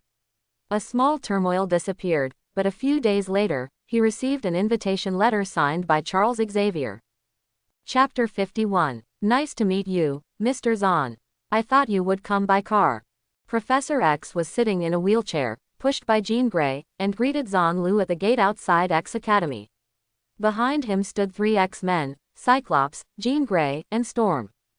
Although the old man is old, he has a scholarly temperament, dignified and elegant appearance, and looks very friendly. He is a genius, proficient in all kinds of knowledge, including Chinese of course. If it is not bald, it must be more attractive. Driving too slowly, wasting time. Zhang slowly descended from the sky. As for the attention of ordinary people and the panic caused by the flight, Zhang didn't care at all. It's none of my business. How can I waste my time just because I'm worried about scaring you? Besides, the Super English era has arrived, everyone should get used to it first. Nice to meet you, Professor X. Zhang nodded and said hello with a smile. It's nice to meet you too, Mr. Zahn. Please come in and talk. Professor X smiled gently, but seeing him use his extraordinary power so recklessly, he couldn't help feeling a little uneasy about the following conversation. Several people entered the academy. Zhang and Professor X's wheelchair walked side by side, and the others followed behind. Now it should be during recess. Many mutant children with different appearances are running and playing around, no different from the schools outside. If you ignore the fact that they sometimes use superpowers to cheat the game, then this is an ordinary school. How does Mr. Zahn feel about the environment here? Professor X seriously asked Zhang for his opinion, wanting to know more about his views on mutants. It's quite peaceful, and it doesn't look much different from the schools outside, but I think you don't have the usual school bullying here. It can be regarded as a paradise for mutants," Zhang said casually. Although Zhang doesn't like Professor X's compromise ideology, as one of the two giants of mutants, Professor X's personal charm is beyond doubt. In particular, he clearly possesses the power to instantly kill all ordinary people in the world, but he is strict in self-discipline and refuses to abuse it. Even the small ability of mind reading is not often used. This self-control ability is by no means something ordinary people can do. Arrived. At least, Zhang believes that if he has this ability, he will definitely not let it go unused. Of course, Professor X does not use abilities. There may be many factors, such as fear of other powerful people, for example, in order to express his peaceful tendency to ordinary people, such as hanging up like a nuclear weapon and so on. Zhang can actually read minds when the magnetic field rotates 10 heavens, but he hasn't used it much. It's not about self-discipline and respect for other people's thinking, but about being too lazy to use it. Only people who care about what other people think want to know what other people think. A selfish guy like Zhang never cares what other people think. He does things according to his own will. If he is in a good mood, he may be a good person. If he is in a bad mood, the person who offends him will have to consider himself unlucky. To some extent, he is an absolute egoist, only willing to serve the whole world, and will never pull out a hair to benefit the world. To reason with him, either use benefits or fists. But apparently, Professor X doesn't know this. The two were chatting in the front, and Qin Gele in the back was translating in a low voice for the other two who didn't understand Chinese. Soon, in the living room, everyone sat down as guests and hosts. Qin Gele made tea for everyone, and then Professor X smiled and expressed his intentions to Zhang. "Mr. Zhang, I have a special ability. I can detect the awakening of a new mutant from a long distance. A few days ago, I noticed that a child's X gene was lit up, so I asked someone to tell that the direction investigated and then found Jimmy Yang. He might be afraid of scaring Zhang, an outsider, so he spoke very cryptically, but Zhang has already known his ability, and he also knows that he is a good guy. There is a saying that a gentleman can be bullied. In other words, don't be afraid of him. If you don't provoke him, he won't take the initiative to trouble you. Jimmy Yang is now my registered disciple. His 3-month assessment period has not yet come. If he fails to pass, you can come and take him away. I have no objection." Zhang didn't play tricks with him, and directly expressed his attitude. "Mr. Zhang, don't misunderstand." Professor X still smiled gently. "I didn't mean to take Jimmy Yang away. The purpose of establishing the Xavier Academy for Gifted Boys is to let those children who suffer from discrimination and bullying have a happy childhood and a paradise. But in fact, if mutant children can be with ordinary children, it will be normal. If you go to school and don't get bullied, that's the best thing. I saw that your martial arts school does not discriminate against mutants. I am very moved, and I hope that there will be more enlightened people like Mr. Zhang in this world." Professor X bent slightly in the wheelchair, paying respects to Zhang. However, Zhang doesn't accept this trick. "It has nothing to do with being enlightened or not. Is my registered disciple now, so I naturally want to protect him. But if he fails the examination and is demoted to a student, then his life and death is none of my business." "Shit." Professor X's face changed. It was obvious that these words were completely beyond his expectations. After listening to Qin's translation, the other two were also very dissatisfied. But Zhang didn't care about their thoughts at all, and continued. "So, you might as well wait until the end of his assessment period before deciding whether to keep him in the martial arts hall." "No, that's not accurate. It should be that if he still hasn't entered after the assessment period, you must take him away. Quote, my place is not a garbage collection station, everything can be thrown there. Before Professor X said anything, Cyclops next to him was already angry. "Mr. Yang and his wife trust you so much and say so many good things about you, but you treat their son like this." Qin looked at Professor X in embarrassment, wondering whether to translate. Cyclops was already upset, and urged Qin to translate quickly. Seeing that the professor didn't stop her, Qin continued to translate normally. Zhang cast a sideways glance at the good-for-nothing, and said with a sneer. "Then do you know what I said? I told Jimmy Yang and his parents at the beginning. However, it seems that they thought I was telling a joke instead, and regarded it as part of the strict education of the master to the apprentice. It's as if some masters would scold their apprentices, if you can't practice this, I'll break your dog legs. But the problem is that those apprentices have formally apprenticed to their masters and reached a master-apprentice relationship, so the master will not really break the apprentice's legs. But where I am. Zhonglu took a deep look at Cyclops. I really don't want trash. After listening to the translation, Cyclops was furious, so he was about to take off his glasses and show Zon 6 colors. Professor X quickly reached out to stop Cyclops, and then apologized to Zhonglu. Sorry, Mr. Zon, Scott cares too much about that child, please forgive him for his recklessness. I don't care, anyway, no matter how reckless he is, he won't do me any harm. Zhonglu sneered. However, if such a guy becomes the captain of the X-Men, it will only lead the X-Men to destruction in the end. Quote. Zhonglu is not talking nonsense. After the death of Professor X, in order to fight against the extremist organizations that opposed mutants, Cyclops actually trained students with arms and let them fight on the battlefield. It is also this approach that is different from the original concept of peace that caused serious conflicts between him and Wolverine and others, and eventually led to the split of the X-Men. He didn't understand at all. If it was necessary to use force, wouldn't Professor X be able to do it? Or to put it bluntly, if the X-Men also use force, what is the difference between them and Magneto's Brotherhood? Zhonglu didn't want to translate these words again. She knew her boyfriend's character very well, and she considered herself the future leader of the X-Men, road to come. If these words are translated, it will definitely anger Scott and intensify the conflict. What did he say? Cyclops demanded. Chin didn't translate, but said unhappily to Zhonglu Dao. Scott's work is very effective. Under his leadership, the X-Men are organized and all tasks have been successfully completed. Mr. Zahn, you should apologize to Scott. Oh, okay, then I'd praise him as rational and steady, firm and gentle, with a long-term vision, and he is an excellent leader. Zhonglu said casually. His perfunctory attitude made Chin look uneasy, and although Cyclops couldn't understand what they were saying, he could still understand his girlfriend's expression. Cyclops was immediately annoyed, and without a word, he took off his glasses and attacked Zhonglu. Stop. Professor X hurriedly stopped, but it was too late. The red ray hit Zhonglu's chest, and Zhonglu didn't even hide, but laughed and said, "Why, are you tickling me?" Before he finished speaking, his figure disappeared, and instantly appeared in front of Cyclops, punching him in the chest. Cyclops only felt a strong force coming, and was knocked away from the spot.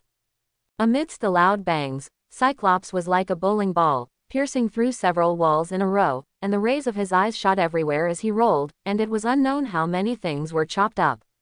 He quickly closed his eyes to prevent the energy rays from harming the children again. In the end, after hitting the flower bed on the playground, the energy brought by this punch was digested, and his body stopped. The Cyclops who fell to the ground sprayed blood wildly, and had multiple fractures in his chest. He struggled on the spot for a long time, but did not get up.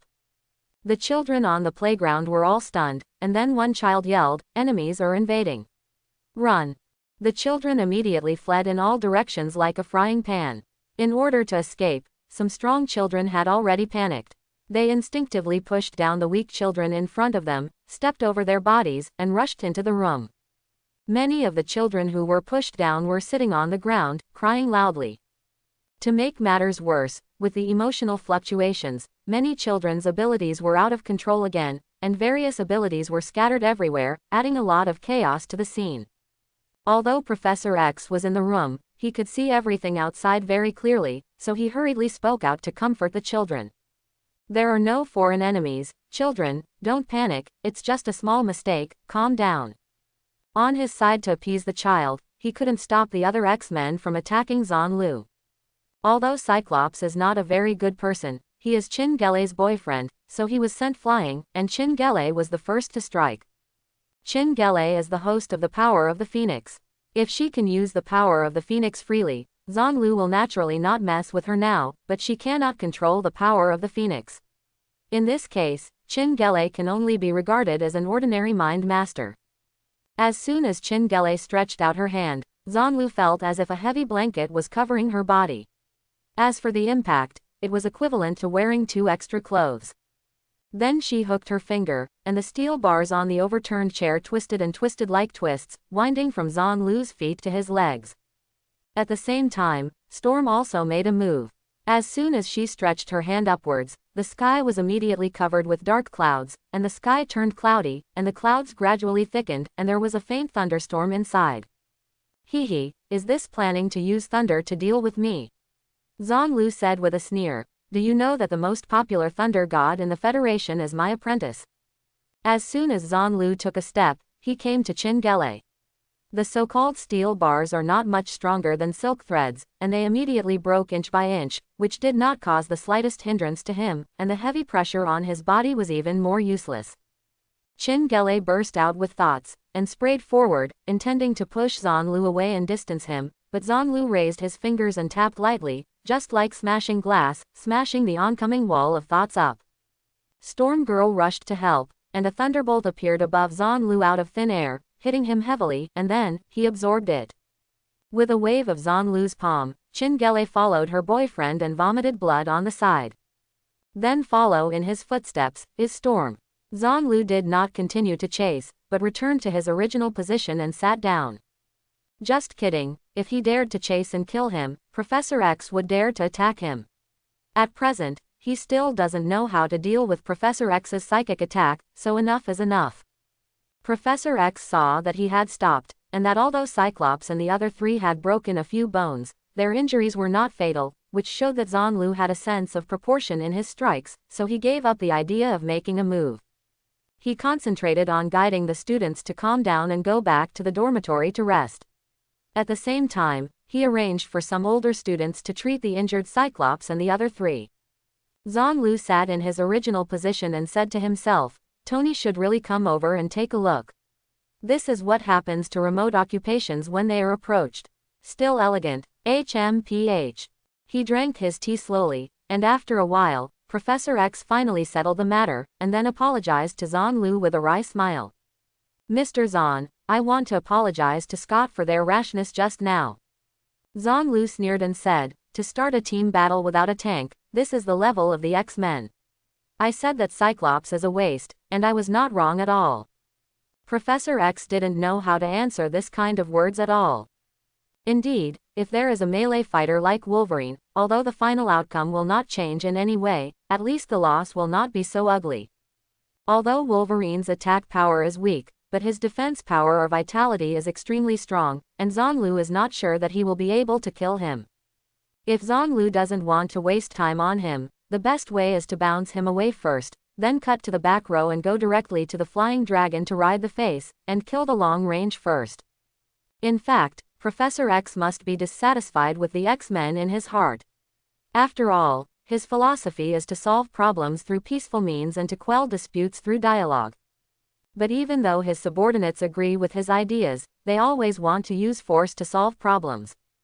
However, he had no choice. There are only a few people under him, most of them are children, and they are now in a state of being out of work. At least a few more years to wait until the current Iceman generation grows up before more candidates will be available. Mr. Zahn, please believe that we didn't intend to use force with you at first. Scott cared too much about that child, so he lost his composure. Professor X sincerely explained to Zanlu. Do you care too much, or are you used to it? Zanlu sneered. Humans are used to solving problems in the way they are best at. You are good at communicating with people, so you are willing to sit here and talk to me, and none of your subordinates are good at persuading others. What they are better at is use force. From this point of view, they are more suitable to go to Magneto. When it comes to his old friend, it is obvious that Professor X has some emotional fluctuations, but his ability to control his emotions is very good, only for a moment. If Zanlu has not been observing carefully, he may not have noticed it. Some abilities are innate, while others can be learned. I believe Scott and the others are willing to learn. As long as our ideas are the same, they will sooner or later get used to using dialogue to solve problems peacefully. Well, as long as you are happy, it has nothing to do with me anyway. Zanlu shrugged and asked, you didn't come to me just to thank me, did you? It only takes a phone call.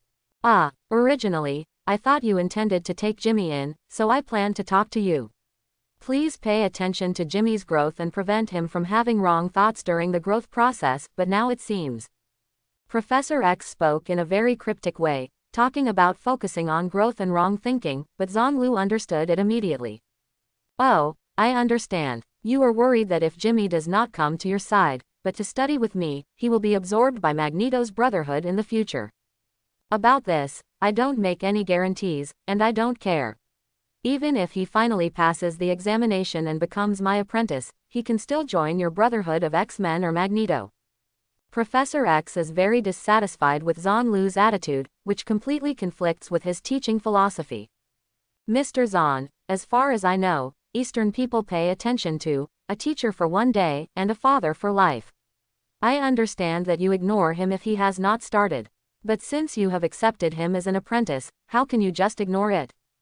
In my opinion, being a teacher should not only teach students knowledge and skills, but more importantly, cultivate students' moral conduct. Teachers should be the guiding lights of students, guiding students to move in the right direction. Zhonglu laughed, very disapproving. So what is right? Who defines right? The teacher. Professor X was stunned for a moment, and then pondered. You mean, I use my own path to limit the future of the students? No, you're thinking too much. I mean, there's never any right or wrong in this world. You're right, and Magneto is right. Likewise, you're wrong, and Magneto is wrong. Zhonglu giggled, with his snow-white teeth protruding from his lips, exuding a hint of coldness. The difference is nothing more than 1 point, the winner and the loser. Professor X frowned, apparently finding that he was completely different from Zhonglu Dao. I disagree with you. There are many criteria for measuring and evaluating heroes, such as good and evil, right and wrong, good and evil, good and bad, success or failure, etc. Success or failure is not the standard for measuring right and wrong, let alone the only standard. Zhonglu curled his lips and said, I'm not arguing with you, I'm just expressing my opinion. Just like you can never convince Magneto, you can never convince me either. Everyone is an adult, and the 3 views have long been determined. You want to instill in your child views that are consistent with your 3 views, this is your freedom. But in my opinion, you are brainwashing, and I will not brainwash my students. How to choose his future path, naturally it's up to him to decide. It's his choice to be good, and it's also his choice to be bad. I just need to make sure that he won't die during the process, and that's it. As for the hardships and sins you have suffered because of this, what is it for young people to suffer a little? Past experiences will shape his 3 views. Whether it is happiness or pain, it is all life experience. I am the master, not the nanny, and I have no obligation to ensure that he will be happy for the rest of his life. This world is very magical. You can go back in time and resurrect the dead. If you want to change the mistakes of the past, then work hard to become stronger, and then find a way to change. As long as you are strong enough, everything can be solved. This is 10,000 times better than world I was in before, where all mistakes can't be changed. Professor X looked at Zhonglu with pity, and sighed. I don't know what your original world was like, and I can't empathize with your pain, but now that you have come here, the world has changed, and it's time for you to change. Put down your pitiful eyes, it really makes people angry. Zhonglu said with a flick of his sleeves, if there is nothing else, I will leave. After Jimmy's assessment period is over, let's talk about the follow-up matters. When he came to the gate, Zhonglu stopped, turned his head to face the dormitory area far away, secretly practiced his skills, and sent his voice to the ears of every student.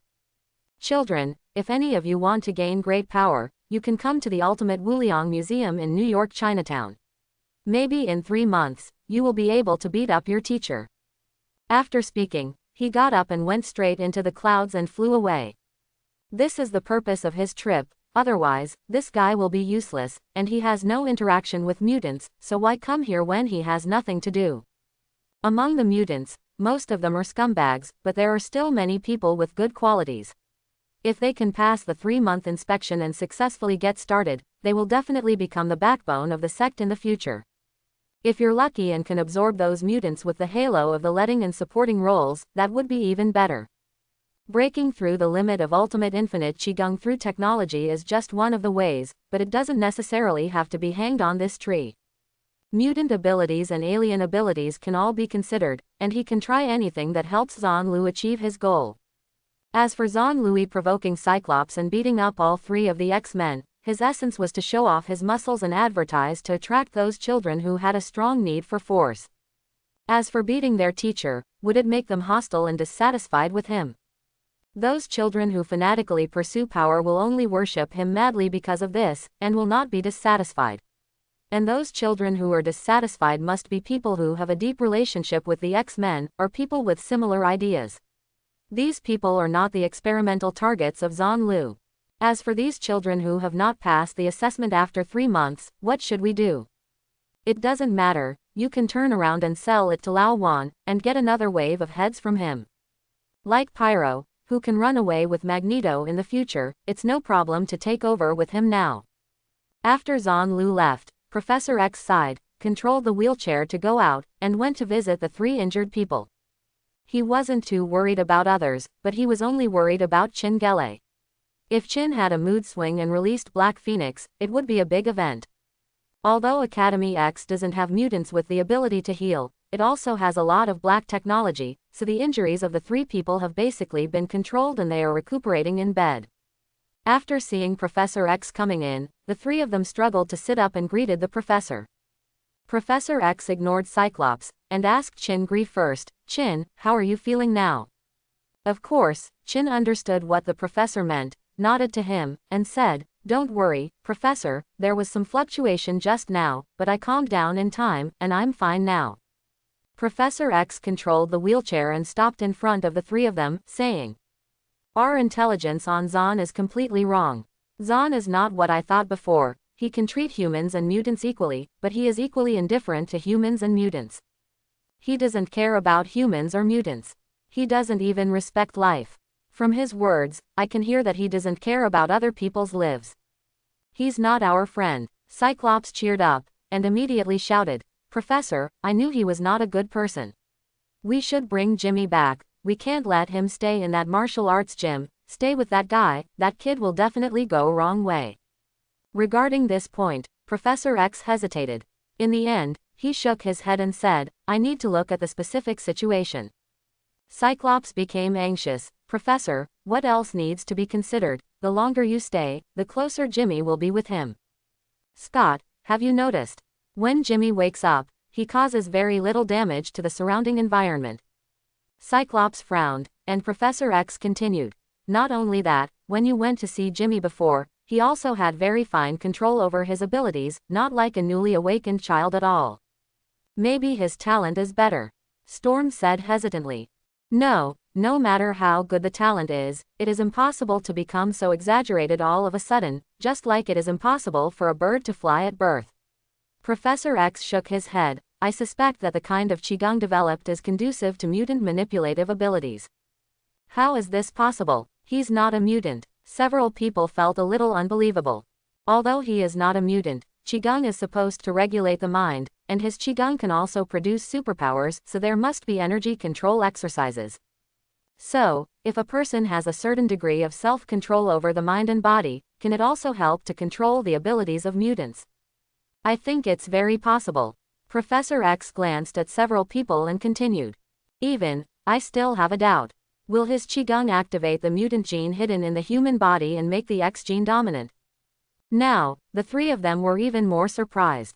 They looked at the pensive Professor X, feeling very unbelievable. "Professor, what you said is too exaggerated. We have tried many methods before, but none of them can affect the X gene. The methods we used before were all scientific methods, but we don't understand qigong, so we haven't tried it." Chin looked at the professor in surprise, and asked, "Professor, are you planning to?"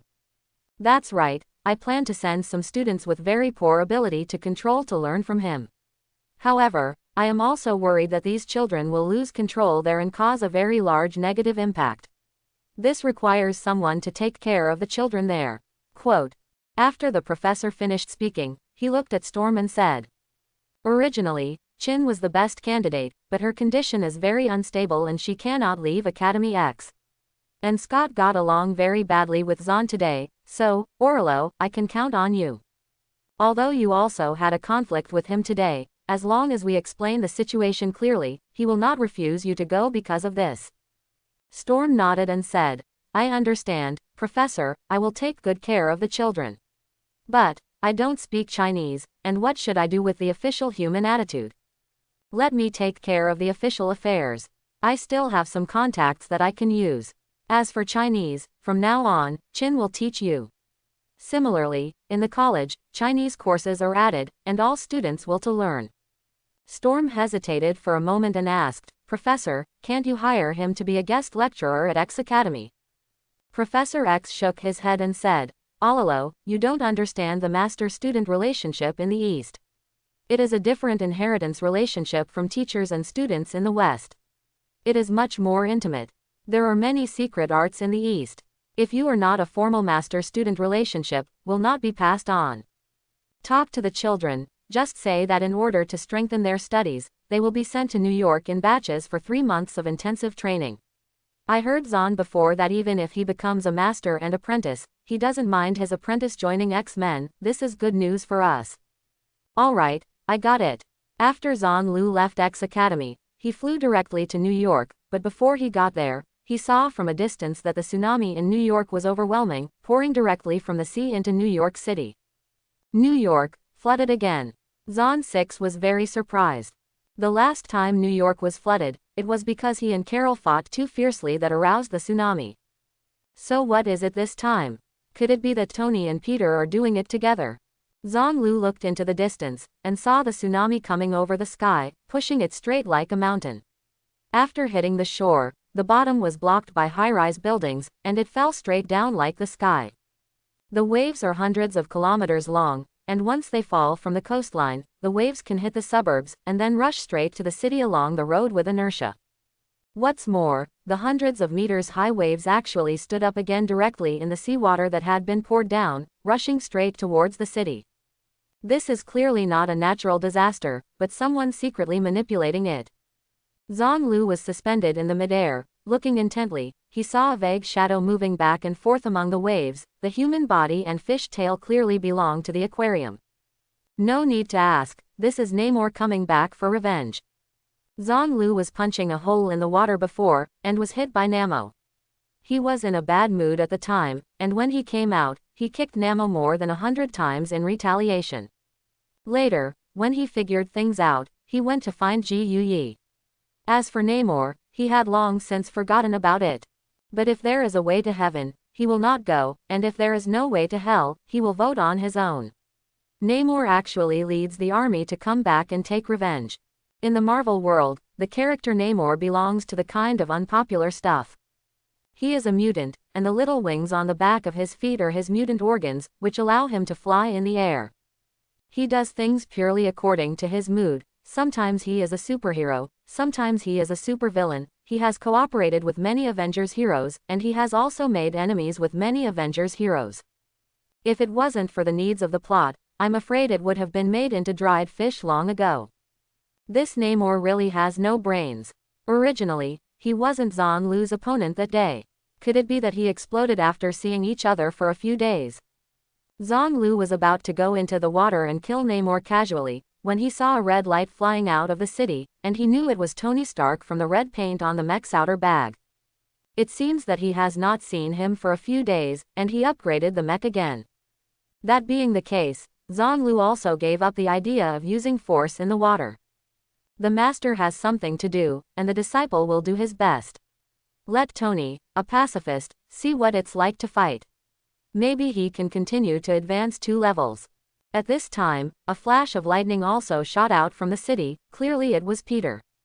Now he only has the magnetic field to rotate the sky, and he can't fly yet, he can only run.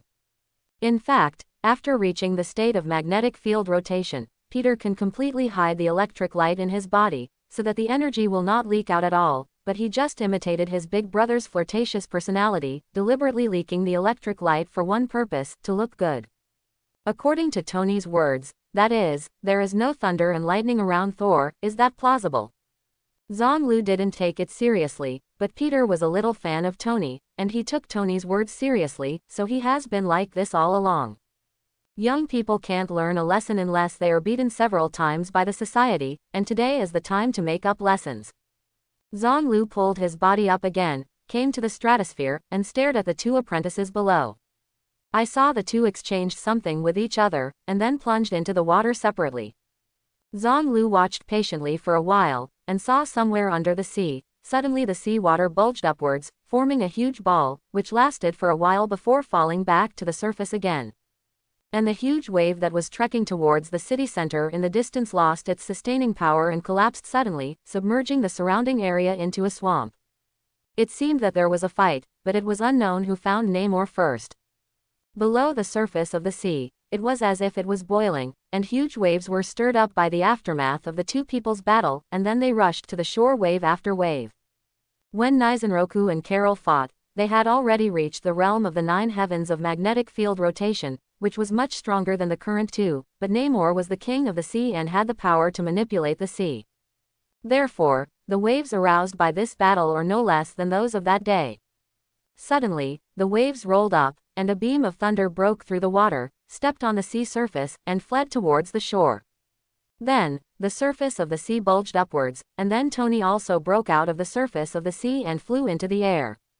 If it's just a head-to-head match, Peter and Tony may not lose to him, but with the home court advantage, it will be troublesome. Namor can breathe underwater, neither Peter nor Tony can. Peter fought Namor a few times underwater just now, and his oxygen consumption was too high, so he had to escape in a panic.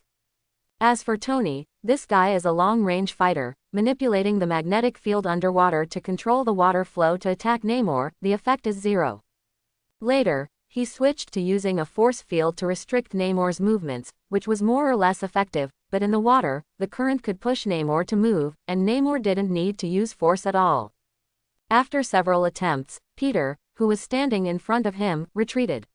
In order not to be approached, he had no choice but to fly out from under the sea. In the distance, a dedicated TV station helicopter has appeared in midair, and the camera is closely aimed at the battle scene here. This speed is faster than the military. Another gunship, with a black suit sitting inside, is likely to be an observer of S.H.I.E.L.D. And the waves continued to climb upwards, getting higher and higher, and then a half-Guo man appeared at the peak of the waves. He waved the weapon in his hand and shouted, "It's this power. People on the ground, you must pay for what you have done." Namor stretched out his finger, and the waves under his feet roared towards Peter in front of him. Obviously, he had already noticed that the power Peter used to fight him was exactly the same as the power that Zhonglu beat him that day. Peter originally wanted to run to the shore, but where Namor passed, there was sea water everywhere, and he had no place to stay, so he could only stand on the water. Seeing that Namor came up from the sea, his confidence also increased a lot, and immediately mustered the power of the magnetic field to rotate the first layer, and rushed towards Namor. And Tony in the sky repeats the same trick, building a force field around Namor to restrict his actions. Namor struggled hard, but couldn't break free. Tony is now wearing the 2nd generation strong magnetic armor, which has raised his realm to the 15th heaven. The restraining force is already very strong, and it is impossible for him to break free in a short time. Tony waved his hand and pulled him to the sky, but Namor was very experienced in fighting. With a roar, the waves below surged up and swallowed him up. When the waves fell, Namor also disappeared, and Peter threw his fist at nothing, only smashing the large waves. After Namor suffered this loss, he also learned to be good, and sank directly into the bottom of the sea, cruising in the sea, urging the waves to rush to the shore, but he himself never came out again.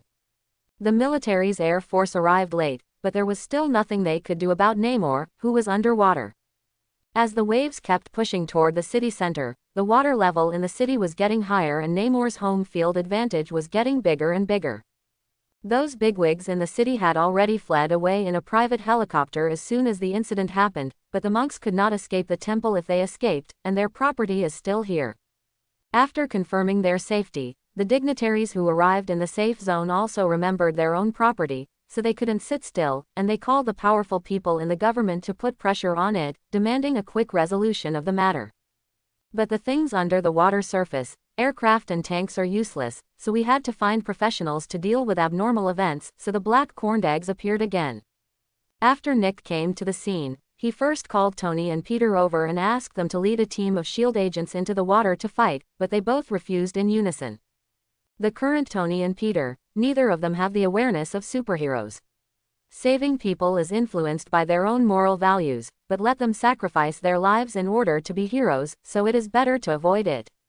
That guy is a water fish, you should get some fishermen to catch him instead of sending us to work in the sea. Tony, this involves the lives and properties of tens of millions of people in New York. Tony didn't like his tricks, and directly interrupted him, saying, so hurry up and let the group of tax collectors come over and use them as bait. As long as you catch a fish, I'll make it into a sashimi for you to eat. Tony, he has already suffered a loss just now, and he will not be easily fooled. We can only take the risk to solve him. It's not us. We went down just now. Facts have proved that we can't beat him underwater. You two are superheroes, Thor and Iron Man, if you can't win, who else can? Tony and Peter looked at each other and said in unison, my master can do it. Nick's face became even darker. Of course he knew that Zhanlu would definitely be able to do it, but the problem was that he was worried that Zhanlu would make another big incident. The affairs in New York are already overwhelmed. If Zhanlu does something more extreme, I'm afraid Nick will go crazy. He thought about it carefully, and felt that there should be no such big event as the Earth explosion this time. At worst, let Zhanlu find that Supreme Mage again, and turn back time again. Okay. Then call Mr. Zahn. Okay, Jarvis, connect to my master's call. Zhanlu was standing in the sky, seeing everything clearly. When he suddenly received a call from Tony, he immediately knew what he was thinking. But today's matter was originally of a make-up nature, how could he end up sabotaging it at this time? So, he hung up the phone, thought for a while, and turned off the phone again. The few people below looked at each other, and they all knew what this meant. Tony spread his hands, the greater the power, the greater the responsibility. Now is the time for those big men to find a way, such as calling some underwater mutants or something to help solve the problem. Tony, you know this is impossible. Well, I do know that it's impossible. Tony shrugged. I also know that it's also impossible to get us into the water.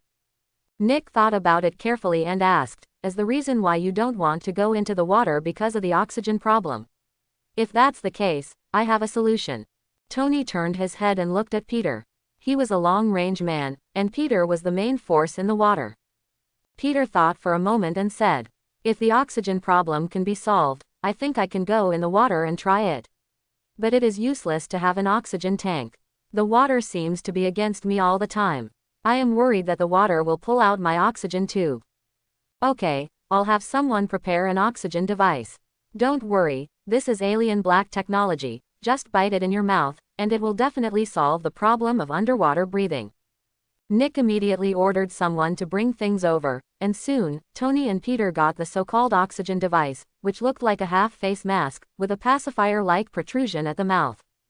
Wow, it's a bit like the one I bit into last night, but this one has no milk in it. Tony was habitually mean.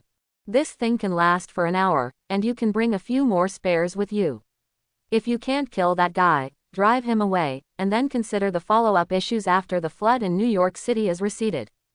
Tony and Peter took oxygen masks and went under the sea again. As for the SHIELD agents sent by Nick, they were rejected by the two. They had fought against Namor before, and they knew how exaggerated Namor's lethality was. After this group of agents went down, not to mention they wouldn't be effective, they might even slow them down. Peter walked in front, drumming up the current to illuminate the darkness of the bottom of the sea, and at the same time used it as a bait to lure Namor to take the bait. And Tony stayed far behind, is ready to support at any time. It wasn't so obvious last time they went into the sea, but this time they could clearly feel that the sea was repelling them, squeezing their bodies, and hindering their progress. The original power on land cannot be exerted even half of it here. With the extension of the distance, the strength of the magnetic field is also being reduced layer by layer, forcing Tony to shorten the distance with Peter, otherwise the farther away, the worse the effect. This time Namor seemed determined to fight to the end. He was looking for a place to hide in the vast sea, but no one could find him. But he still has to attack the land, so he can't be too far away from here. What's more, it seems that he can't handle things like catching up with the sea and land alone, but there are many subordinates who look like men and fish to assist him in doing things. Therefore, the two began to clear these mermaids. These mermaids are also powerful fighters, but in the face of superheroes, they are no match at all, and one of them was easily beheaded by Peter. Then something goes wrong. Peter had never killed anyone before, and this was the first time he saw blood. Although murlocs have tails, their appearance is almost the same as that of humans. And it's not like on land, where the blood is splashed somewhere and it's over. The blood in the sea will bleed with the sea water, and then cover the head and face and rush towards people. Seeing this situation, Peter's brain went blank for an instant, his hands and feet were cold, his limbs were numb, and he was almost paralyzed on the ground, unable to move. Tony at the back realized that something was wrong, so he hurried over to respond, and then wanted to take Peter up and leave. But Namor has actually been cruising around them, looking for opportunities. Seeing this situation, how could he give up, and immediately held a weapon and killed him silently from behind. Although Tony had seen blood in Afghanistan, it was abuse and he had no combat experience. Now he was focused on taking Peter upstream, so he didn't notice the danger behind him. Taking advantage of the speed of the water, Namor shot out like an arrow, came silently behind Tony, and stabbed out fiercely, intending to string the two of them into a candied hawse. Thanks to the reminder from Jarvis, Tony dodged to the side subconsciously.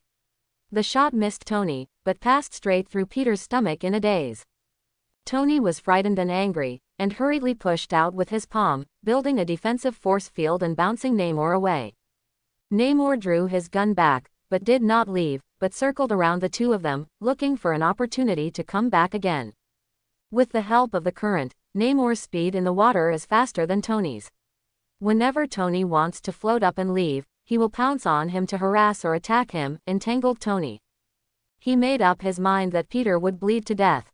Tony found more and more that his so-called long-range, elegant, attack was meaningless in a real life and death contest. For the first time, he regretted a little.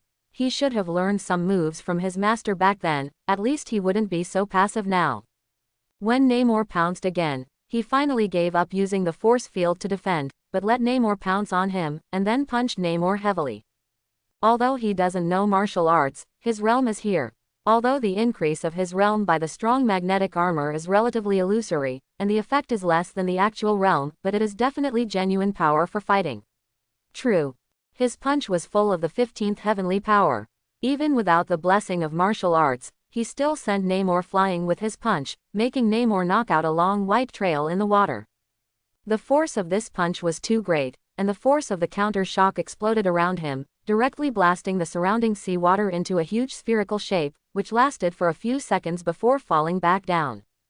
And the strong magnetic armor on Tony's body was also scrapped in this fist fight. As for Peter, in the aftermath of this punch, he spat out a mouthful of blood, and the wound on his abdomen that was suppressed by his own forceful exercise was also shattered. Without the battle armor, Tony couldn't fly anymore, so he had to continue upstream. After Namor received a heavy blow, he was not seriously injured.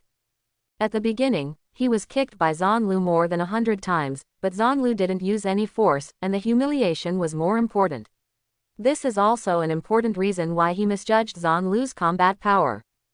The blow he received now was more severe than the one he had suffered 6 dozen times back then, but he was also brave enough, and he was still relentless, chasing after him. After he catches up, Tony will be ready this time, and it will not be easy to sneak attack again. So he simply waved his hand, and a large group of Sea Clan fighters suddenly appeared from nearby and surrounded them. It turned out that before he pursued and killed them, he had already spread the order through the Sea Clan, asking the Sea Clan fighters to surround the floating space around them, and vowed to kill these two strong human beings to this point.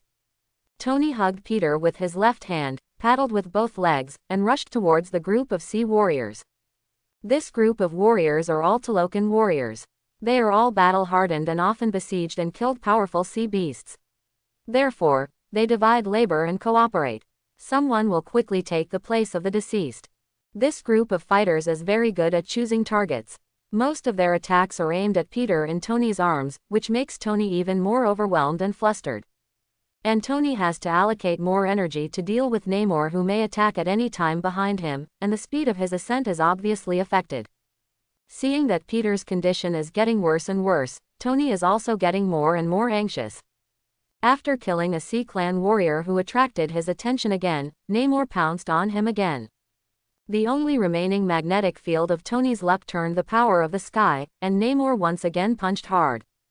Amidst the loud noise, Namor was surprised to find that the opponent's strength this time had actually attenuated to the same level as that kid before. Namor didn't know that Tony's strength was due to the effect of the strong magnetic armor. He only thought that the previous attack was some kind of secret technique and could not be used frequently. He was overjoyed immediately, and rushed forward again. After Tony fought, he had to face a group of sea warriors who seized the opportunity to attack fiercely. This attack was obviously stronger than the previous one, and it seemed that there was no way to avoid it. Tony sighed secretly, hugged Peter into his arms, and used his body to resist the stabbing spears. At the same time, his legs swung vigorously to accelerate the body's ascent. Ruland's gun array pierced Tony's back almost at the same time. Tony's floating body shook, and then he suddenly discovered that these attacks, unexpectedly. No, break, defend. Peter was pierced by Namor, which gave Tony an illusion that their bodies would be hurt by these cold weapons. But in fact, his and Peter's bodies have been strengthened by the rotation of the magnetic field. Ordinary people's attacks can't hurt them at all. Their bodies can resist machine guns and missiles, and naturally they can also resist the attacks of these sea warriors. Peter would be hurt solely because the opponent was Namor. Namor is the king of the sea, and he is an opponent of the same level as them. Moreover, the gun in Namor's hand is a divine weapon. How can it be compared to the weapons in the hands of ordinary sea warriors? That is to say, Tony has no combat experience, and if he were replaced by any warrior who came up from the bottom, he would not make such a mistake. It was only after Tony was stabbed once by a gun that he understood this truth, and he was so annoyed that he was dying, but this was also great news, so he didn't have to worry about these annoying flies anymore. He turned around and punched Namor again, and then used his back as a spear to charge straight up. Those sea warriors stabbed vigorously one after another, but they could only slow down Tony's speed a little, but they couldn't stop him anymore. After repeating this, Tony finally surfaced successfully. Holding the Peter in his arms, he strode towards the distant helicopter. And this scene was captured by the TV camera. At this moment, the helicopters of the major media are all here, and no one is willing to let go of this kind of big news. And their waiting was worth it. They not only captured the scene of Thor, but also captured the real identity of Iron Man, who turned out to be Tony Stark. Under the lens of the camera, everyone could only see that the waves behind the two suddenly rose again, and a ferocious guy stepped on the waves and came straight towards them. This man was extremely fast, and he was behind Tony in an instant, aimed at his back, and stabbed him heavily. Amidst the exclamation of everyone, Tony turned around and was about to push Namor back again, but he heard a chuckle in his ear, and someone teased and said, "Wow, what a mess, elegant long-range fighter, pacifist, Tony Mr. Stark." Then, all he felt was a flash in front of his eyes, and Namor, who looked like a fierce god, was kicked hard in the face. He could clearly see with naked eyes that Namor's face was distorted rapidly, and several teeth on one side were kicked out. Then, Namor was kicked flying, bouncing on the surface of the water like a stone thrown in water, and flew to the end of the site, disappearing. He heaved a sigh of relief, stared at his master Zhang Lu, who was smiling, and shouted angrily, "Why did you come here?" Zhang Lu stretched out his hands to grab Peter in his arms, looked at the injuries, and confirmed that he would not die, then said with a smile, "Who said I just came? I came earlier than you. When you called me, I was standing in the sky, but you didn't look up. Then you just watch from above. Don't tell me to come down to help. Peter is going to die." Tony was furious. Don't worry, the vitality of warriors is very tenacious. How could it be so easy to die? Peter was injured a little more this time than last time. He will be fine after a few days of rest. After reaching the 25th level, the body's self-healing ability will become very exaggerated, and no matter how serious an injury is, it can recover quickly. If you can reach the 50 heavens, then you can perform cell reorganization. No matter what kind of disability occurs in your body, as long as one of the brain and heart is not damaged, you can use cell reorganization to recover. And it's not only effective for yourself, but also to help others heal. It is also fine. How is it? Are you tempted? Zhang tempted him with a smile. Tony glanced at Peter dubiously, thinking it would be better to go to the hospital. He left Zhang aside and ignored him, and ran quickly to the helicopter. Nick must have emergency medicine. And at the end of the sea, a 1,000-meter-high wave rushed towards this side again. Tony looked back and ignored it. Anyway, the sky was falling and there was a tall one holding it up. Since the tallest one had already arrived, there was nothing wrong with him. He is a millionaire, the boss of the Stark Group, a genius Tony Stark, and a pacifist, and he is determined not to go to the battlefield again. Just this once was scary enough, almost dying down there. It is enough to give Nick face that he can risk the water again, and there will be absolutely no next time. But he didn't know that this kind of thing, like women's clothing, only had 0 or countless times. Zhang glanced back at the distant waves, completely giving up hope for Namor's brain. There is such an obvious gap, and he still came to die, and he would be sorry for his stupidity if he didn't kill him. He glanced away, but he didn't see Namor's figure in the waves. It seemed that Namor retreated into the sea again this time. But this set is not good for Zhang. He didn't seem to have had enough of the lesson last time. Zhang flew up, came to a certain position on the sea, then accelerated downward suddenly, plummeted straight down, drilled a huge hole on the sea surface, and went directly to the position of Namor in the depths.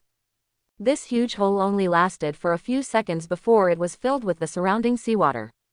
The huge waves that were advancing towards the coast collapsed at the same time. Obviously Namor no longer had the energy to continue to maintain it. Zhang drew a white scratch in the water and quickly plunged straight down. Namor hurriedly changed his position and fled to a deeper position in the distance, but a few seconds later, he was chased by Zhang. Namor turned around and stabbed at him, but was grabbed by Zhang and snatched him away. The body of the gun kept shaking in Zhang hands, as if it was about to escape from his control, but it couldn't escape Zhang Wuji Mountain at all. Seeing that he couldn't escape, Namor didn't fear at all, and jumped on him, wanting to fight Zhang desperately. The last time Zhang was just kicking him, but today Zhang was not in the mood to play with him. Zhang stepped aside, stretched out his hand, grabbed Namor's neck, tightened it hard, and twisted it again. Namor's physical fitness is actually at the superhuman level, otherwise he wouldn't have survived the blow of Tony's magnetic field turning 15 heavens. But in the face of the power of the magnetic field turning 25 heavens, his body is not much better than ordinary people. After Zhang took off Namor's head from his neck, he casually inserted it into the spear, picked it up and flew away.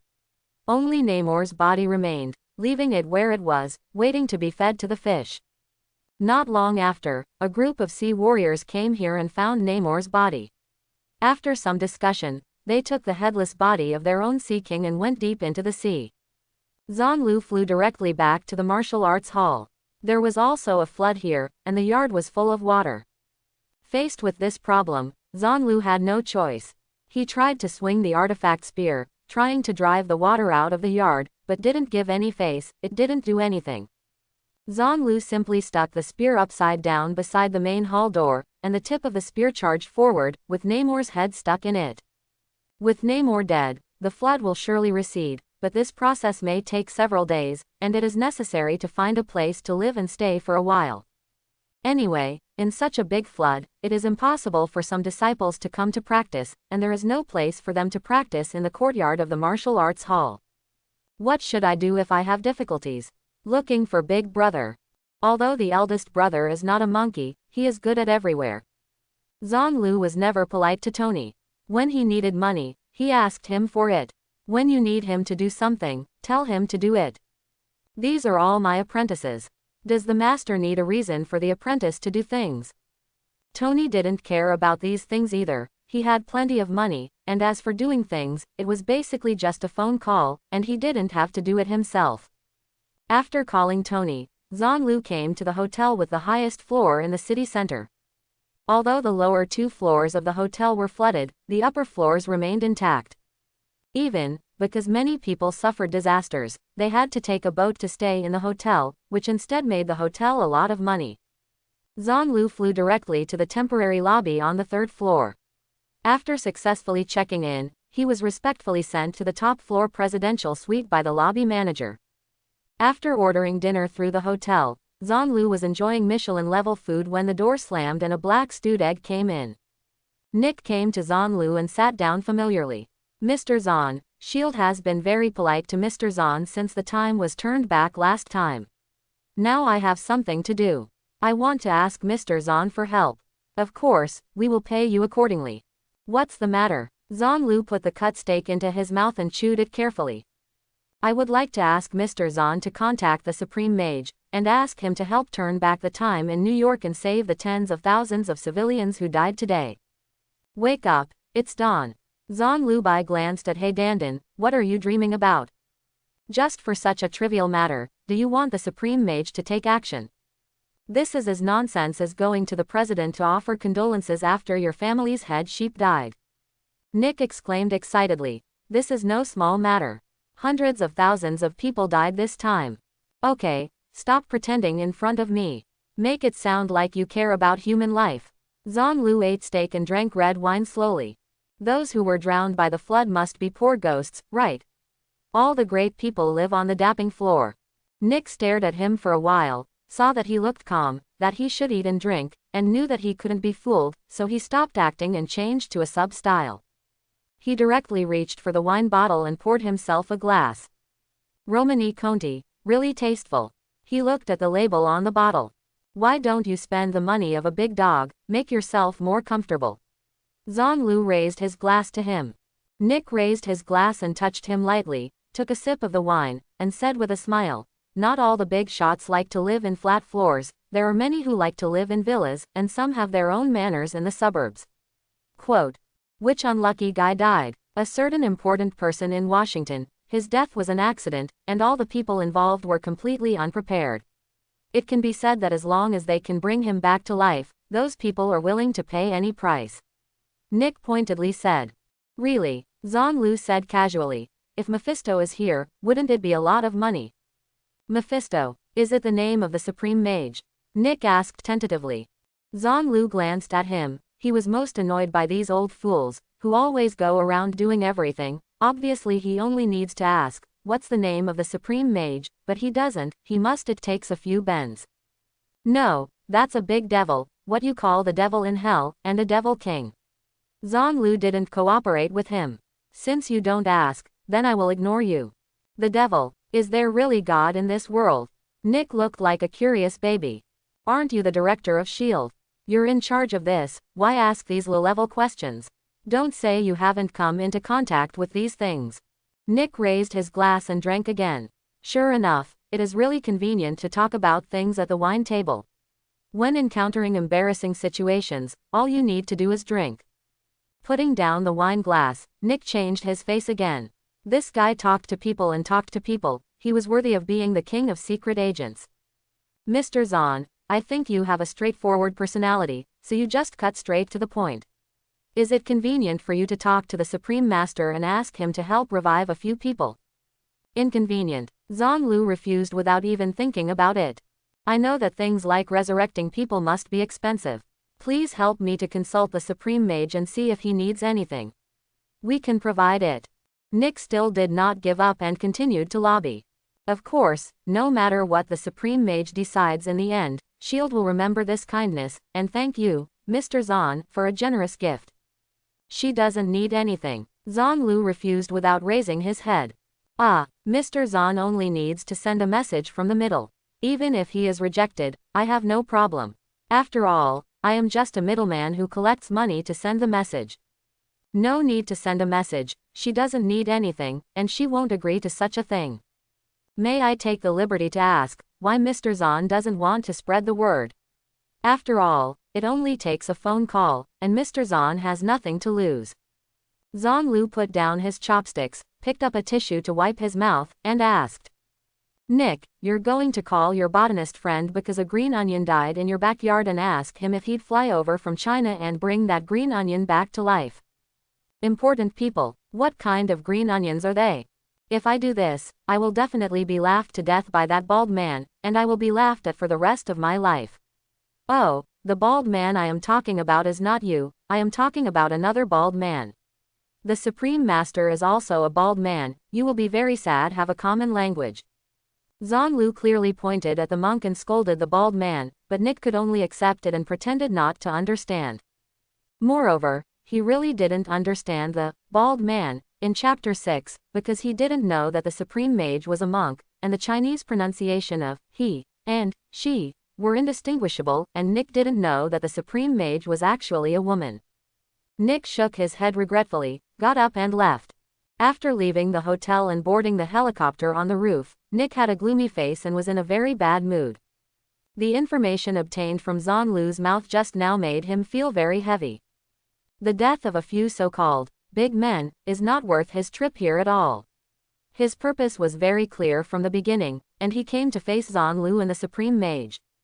Of course he knew that it was impossible for the Supreme Mage to perform any resurrection technique for the so-called big man, otherwise the ancient emperors would have died for no reason.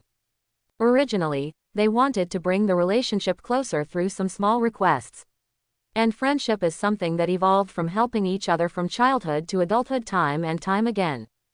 Let me tell you something from the middle, there is no difficulty in this matter, and you can get favors and generous rewards, why not do it? But the result was very bad, he was rejected, he didn't even have to think, and he was rejected without any hesitation. This shows that this is almost Zhang Lu's most instinctive idea, which has nothing to do with the amount of benefits but a rejection from the heart. From Zhang Lu's words, he could easily piece together the image of the Supreme Mage. High above the ground, he considers himself a higher life, regards human beings as lambs, and regards human life as worthless. He lives in the deep mountains and old forests, stays away from the mundane world, does not eat human fireworks, and wholeheartedly pursues the mysteries of magic. It is very likely that they are still old-fashioned, stubborn, obsessed with the old, reject modern technology, do not watch TV, do not use mobile phones, and do not even know what the internet is. If you go a step further, it is likely to be bald, with a big beard, wearing complicated and hard-to-wear ancient court clothes, walking in all directions, sitting strictly according to class when eating, not allowed to speak loudly, and having to settle down every morning and evening. The thought of dealing with such an old guy gave him a headache.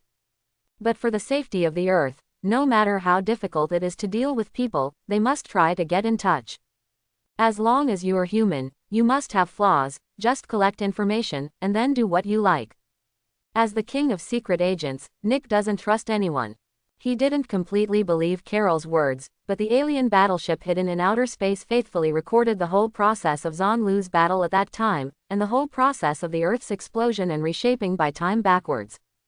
But Ji Yuyi didn't know what kind of magic was used. In the video, other people's faces were clearly identifiable, but Ji Yuyi's position was an indescribable mess. With these evidences, Nick really believes that magic can really turn back time. As long as the Supreme Mage can be drawn into S.H.I.E.L.D., the power of S.H.I.E.L.D. can be greatly increased, especially there are more opportunities for fault tolerance. After failure, turn back time and try again. After returning to S.H.I.E.L.D., Nick ordered the field agents to start collecting all books and items related to magic. The Daily Horn is blowing Thor Peter again, but this time it not only blows Thor, but also blows Thor's little follower, Iron Man. The reason why Editor-in-Chief Jameson hates Spider-Man is that he is the #1 black fan of Spider-Man, and he always exaggerates the Spider-Man threat theory. The fundamental reason is that Spider-Man always wears a mask, which is not fair enough. When Jameson's lover was killed by a masked gangster, this caused him to hate these people hidden under the mask. He believes that people should be above board, that those who hide behind masks are cowards, and Spider-Man is purely lying. Before, he knew that Iron Man's identity was Tony Stark, but because Iron Man wore a mask, he made Iron Man into Thor's little follower. And this time in the battle with Aquaman, after Tony's identity was leaked, everyone knew who Iron Man was, and he naturally didn't have such deep hostility. But he still expressed his views in the newspaper: superheroes should show their identities, walk in the sun openly, and accept people's cheers and supervision. He believes that if superheroes wear masks, they must be evading responsibility. Masks allow them to fight unscrupulously without having to face the consequences and not having to pay for damage to public property. And his argument obviously met the official needs, so he was highly praised and spread widely. As for the parties in the midst of the crisis, Tony and Peter stood at the entrance of the main hall of the martial arts hall, looking at the head being picked up by the spear, a little disgusted. That's right, although Peter was stabbed in the stomach, he was discharged from the hospital in just a few days, and his recovery ability is so NB. Granted, he's not as resilient as Wolverine and Hulk right now, but as he deepens his magnetic field, it's not out of the question to become like the other two guys. Master, why don't you just throw this head somewhere? Why do you bring it back? It's still hanging here, it's really uncomfortable. Although Peter didn't feel as uncomfortable as the first time he killed someone, he still felt a twinge in his belly. Surge. Maybe Master's hometown has the habit of using human heads as trophies, and maybe they will cook them for food. Tony teased Peter wickedly. Peter finally couldn't take it anymore, and ran to the side to vomit. It caused Sharon and Gwen to give Tony a hard look, and then ran over to pat Peter on the back and rinse his mouth, caring for Peter.